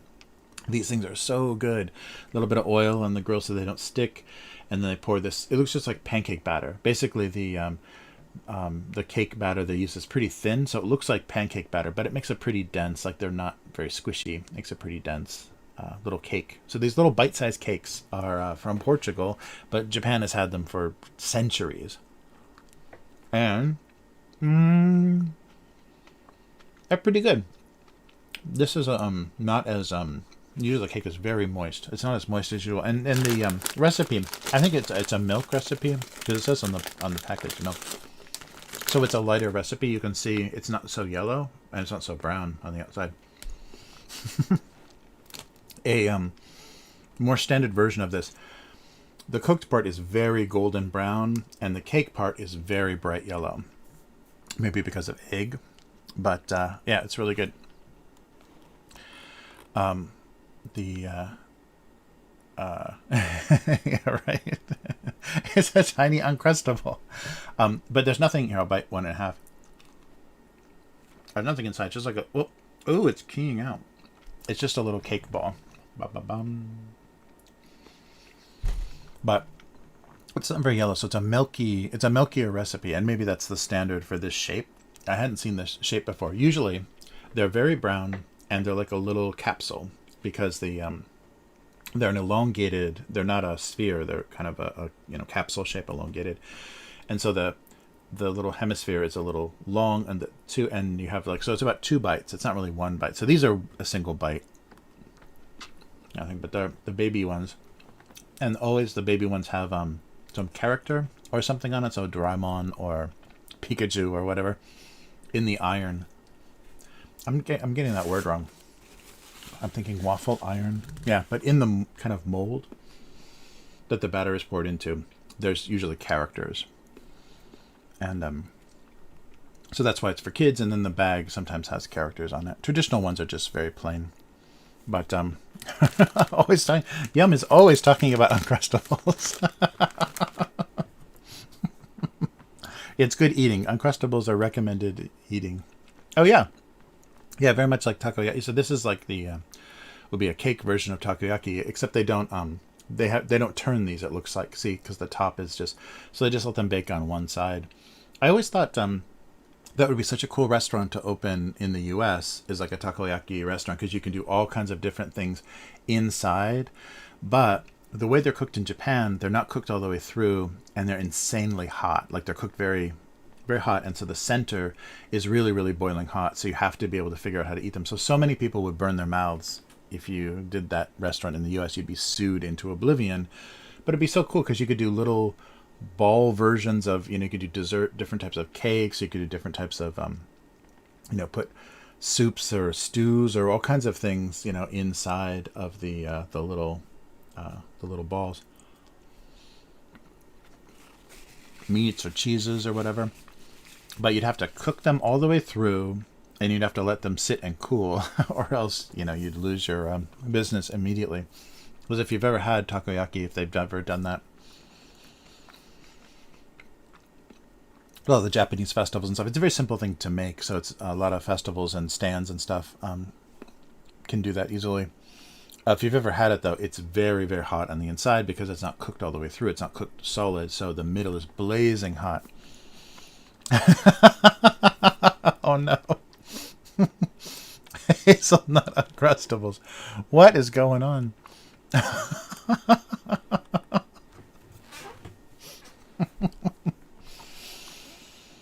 Oh, my God. So K5 just put a link to uncured pepperoni roll-ups. Uncrustables are out of control. They're losing their minds. I guess so many variations on a theme. They look like those little wrap roll sandwiches at like Sam's Club or Costco or whatever.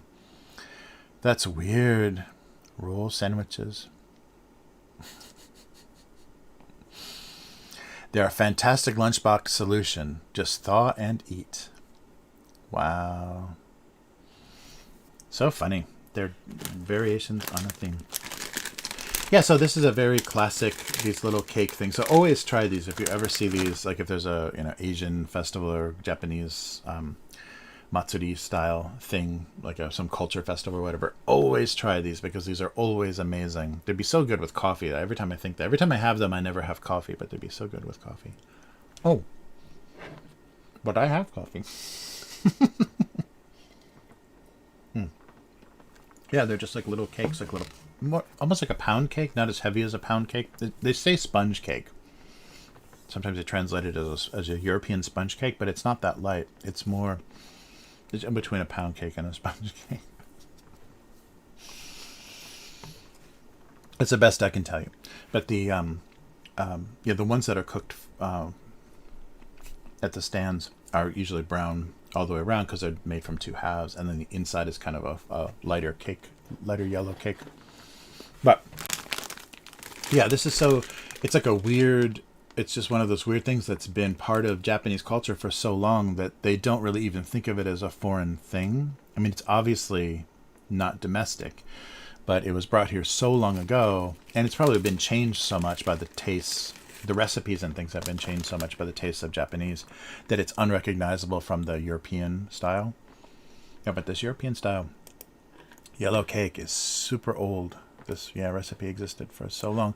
Yeah, so I'm curious what else came, probably chocolates and things, but what else came into Japan during that period of like, give us all your, I don't know, maybe chocolate is still way off as being affordable. But it probably was the rich, kind of the ruling class that wanted to have foreign desserts anyhow. And, kind of prepare these things and impress other people by presenting very exotic desserts. But getting the sugar, and there's a lot of things there that would probably have been difficult to get. I don't know. Yes, but they're wonderful. So anytime you have a chance. Or even with milk, yeah.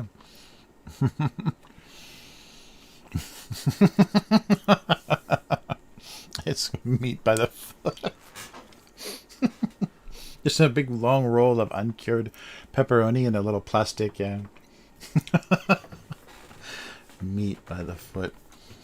That's so bizarre. Oh, man. But yeah. Oh, sorry, this was just such a safe choice. But this is a very summer thing. A very summer dessert snack in Japan. So good. And maybe sometimes I'll show you like the more expensive, like the nicer. And that's the odd thing too. This must be like a holdover, either a Japanese modification or a holdover from like, you know, medieval Europe or whatever. But it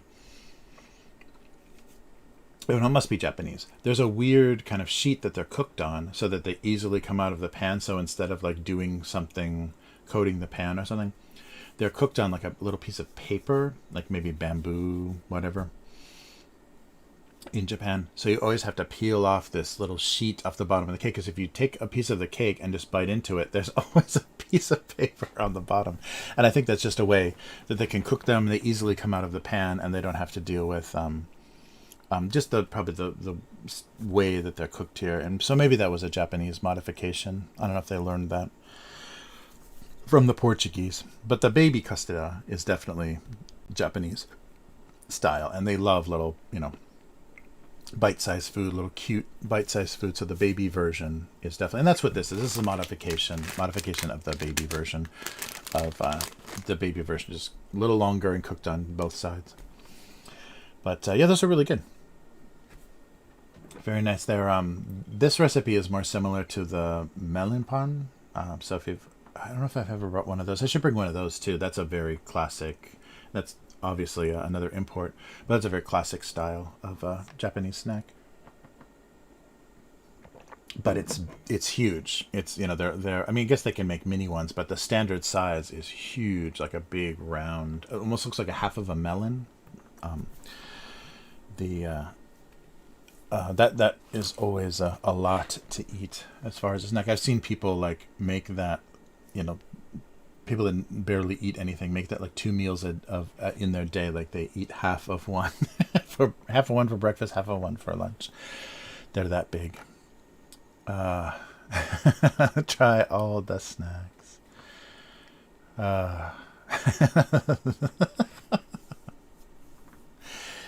Baby versions. But yeah, so that's good stuff. That's a good snack to try, and rarely in convenience stores. So 7-Eleven is doing a lot of strange stuff recently. They're their store brand, and it's only like $1. Like this whole bag is 100 yen. It's very, very cheap, and it's 360 calories. But it's crazy. These little store brand bags that contain, this is quite a bit. It's almost 100 grams of these little cakes, and it's only 100 yen. A yen a gram. Or yen a milligram, I guess. Sorry. Or no, gram. Yeah, not milligram. Yeah, that's funny. But yeah, very good. Very yummy variation on the European cakes. And I can't believe how old that is. That's crazy that there was, you know, sugar and flour and eggs, you know, that long ago that people were making desserts with. Very easy. I'm sure Uncrustables will come up with something even more insane. That's funny. I guess, though, you know, you get to the point where they have to do variations on a theme, so why not do rolls? And yeah, it's crazy. Oh yeah, chocolate hazelnut. Damn. Peanut butter honey. Not honey. Uncured ham, turkey and Colby, uncured pepperoni, taco bites. K5, you missed the taco bites. Barbecue chicken taco bites. Wow.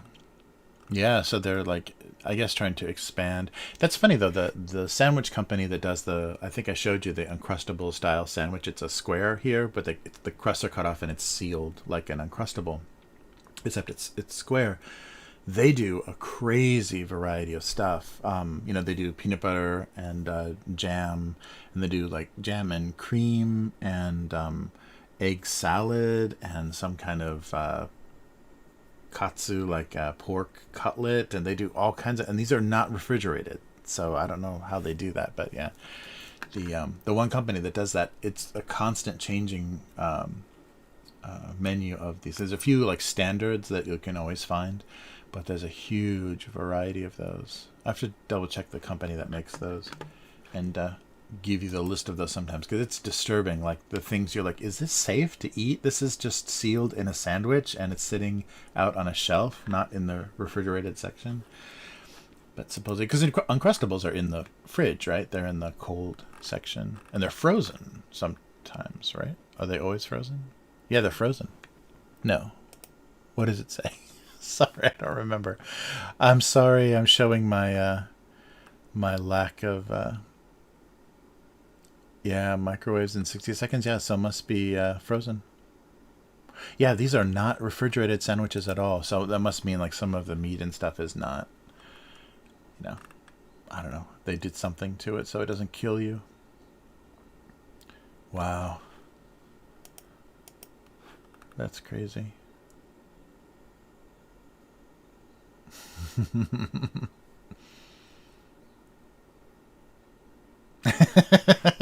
Cursed 7-Eleven hot food, yeah. I can't imagine that the roller, does 7-Eleven have like the roller hot dogs and stuff? The hot dogs that are just in constant bizarre motion until they just go away. Mm. Oh man. Yeah, it's weird. It's, I mean, but people rely on the convenience stores much differently here, because the style of lunch is so different. If you don't have if it's not from a store, then it's basically obento. That's the only other style of lunch. People don't bring sandwiches anywhere. So if you want a sandwich, you have to go to a convenience store. You have to go to a sandwich shop, but now it's convenience stores. It's crazy. Yeah, very different.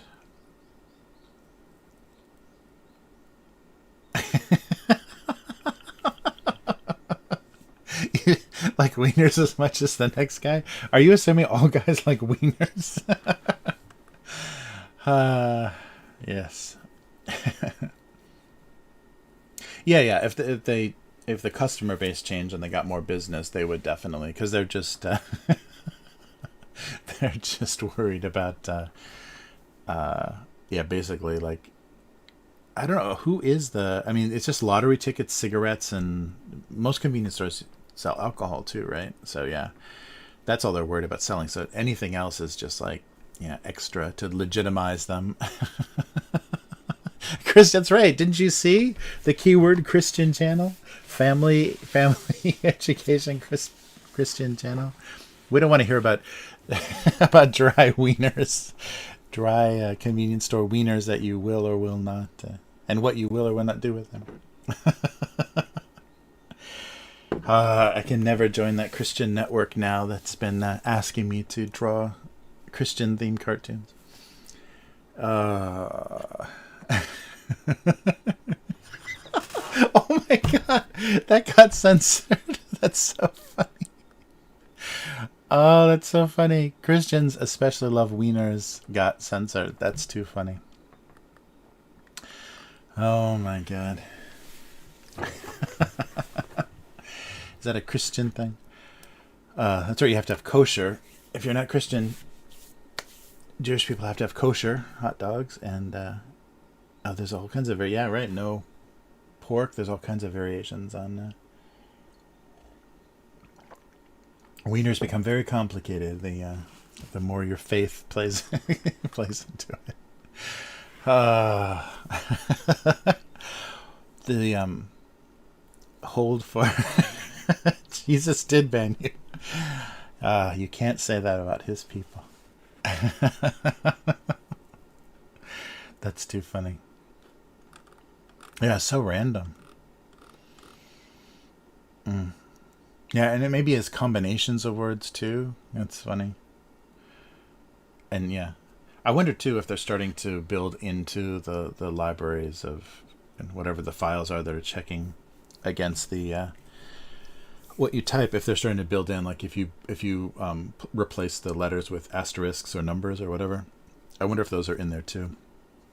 Just so you can't sneak, messages past the censors. Oh man.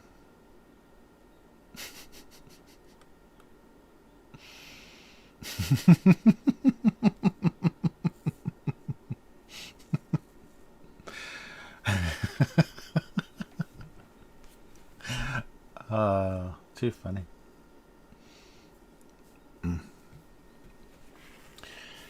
Wow. Who knew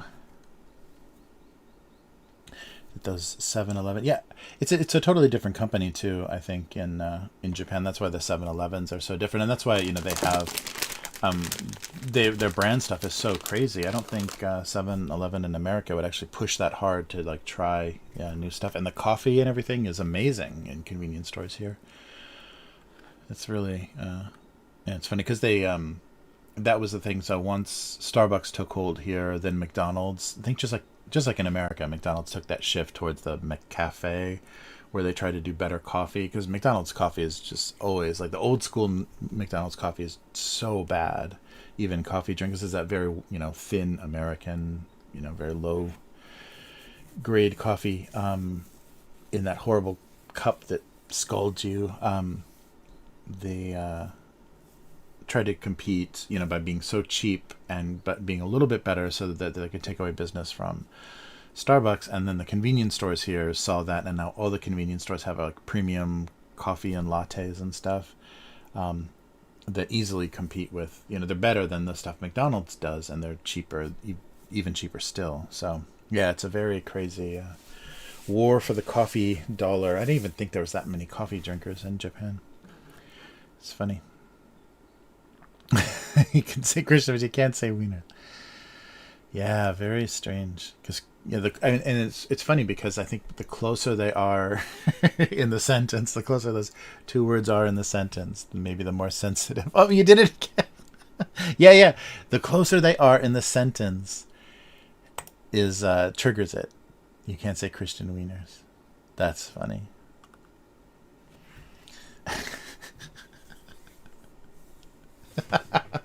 More combos.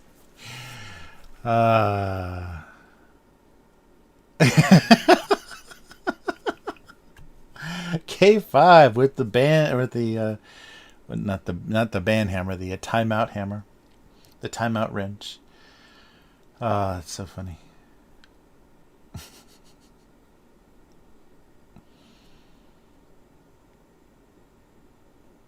What? What? Oh man. Holy mackerel.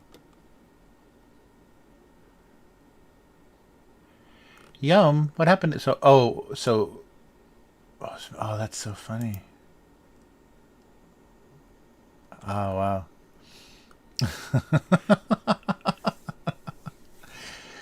K5 wielding that wrench.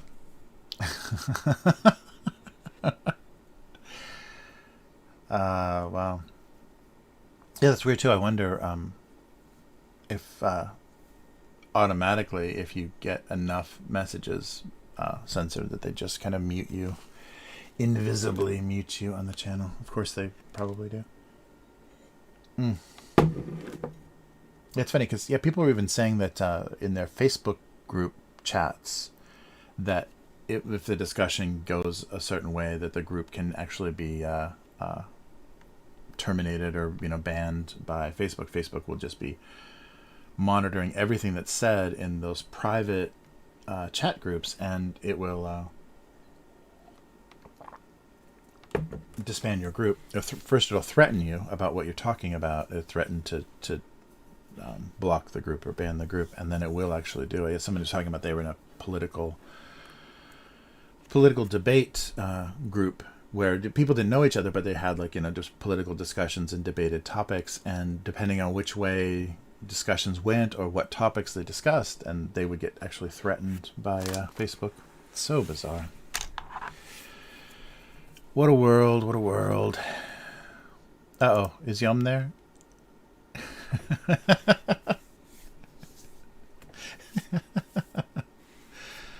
Oh, I see.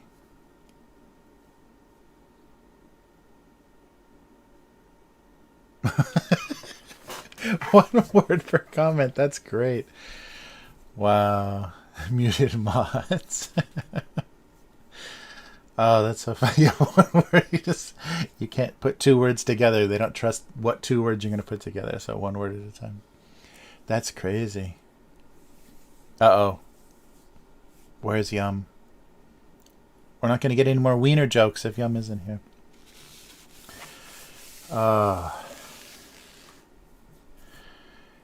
Yeah, that's really, really funny.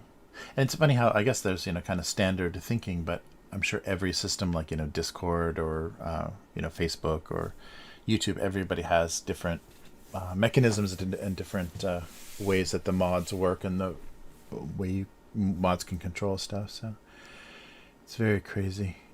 Oh, no. Hey, Demon, how's it going? Wow. Yeah, 10 characters. That's so bizarre. Yeah, people are so dangerous. Their words and their thoughts are so dangerous. Anything you guys say, I can't think for myself, so I just automatically do and agree with everything you say. So if you say dangerous things, I'm just in trouble because I'm so unable to have my own mind. Yeah, good. Things are going good.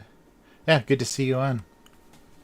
Thanks for stopping in. Yeah, it's been a little random.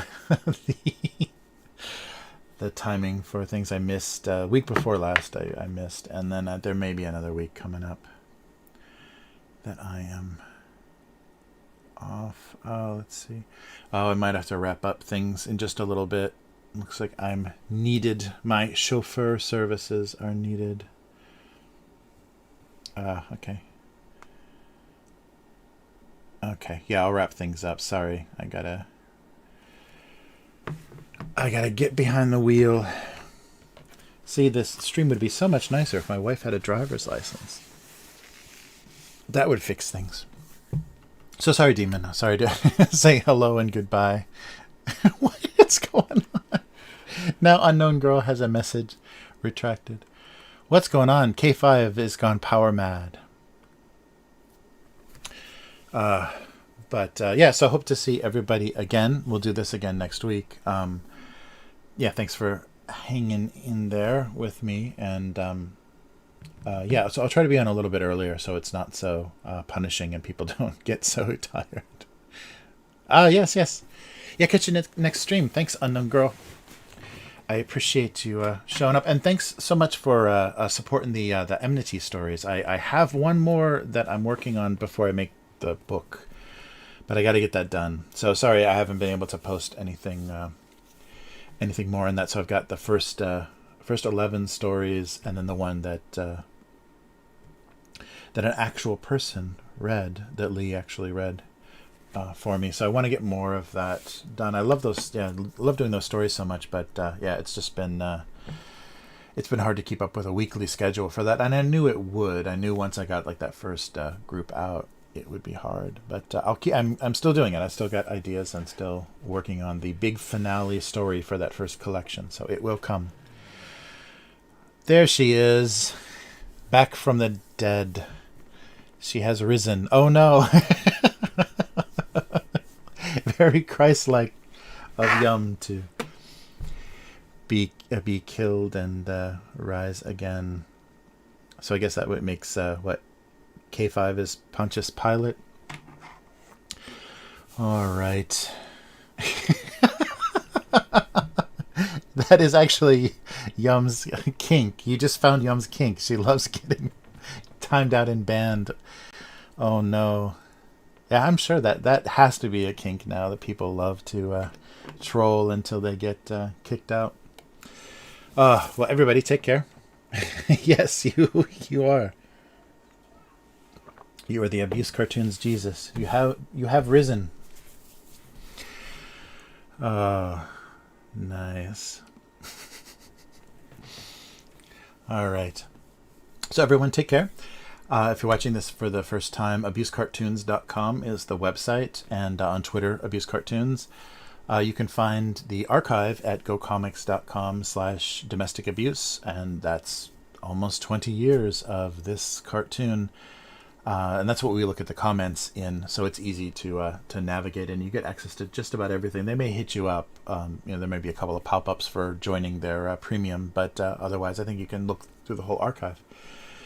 And otherwise, I will be back next week. So we do this stream every week, hopefully, most of the time. And I will be back to do that again next week. And if you'd like to support the cartoon, consider visiting patreon.com/abusecartoons. And you can get some signed books, original art, redrawn art of digital originals that if there's something you like that's only digital, I can actually draw a version of it. But everyone take care, and thanks so much. Oh, man. And Yom comes in with the second coming. Good night, everyone. What a closer. That's beautiful. So Christian Wieners and second comings. Everyone take care. Thank you, Yum, for the big finish. So K5, Joe, Unknown Girl, G2, Damon, everybody, thank you so much for stopping by, and I will see you next week. Take care, everyone. Goodbye.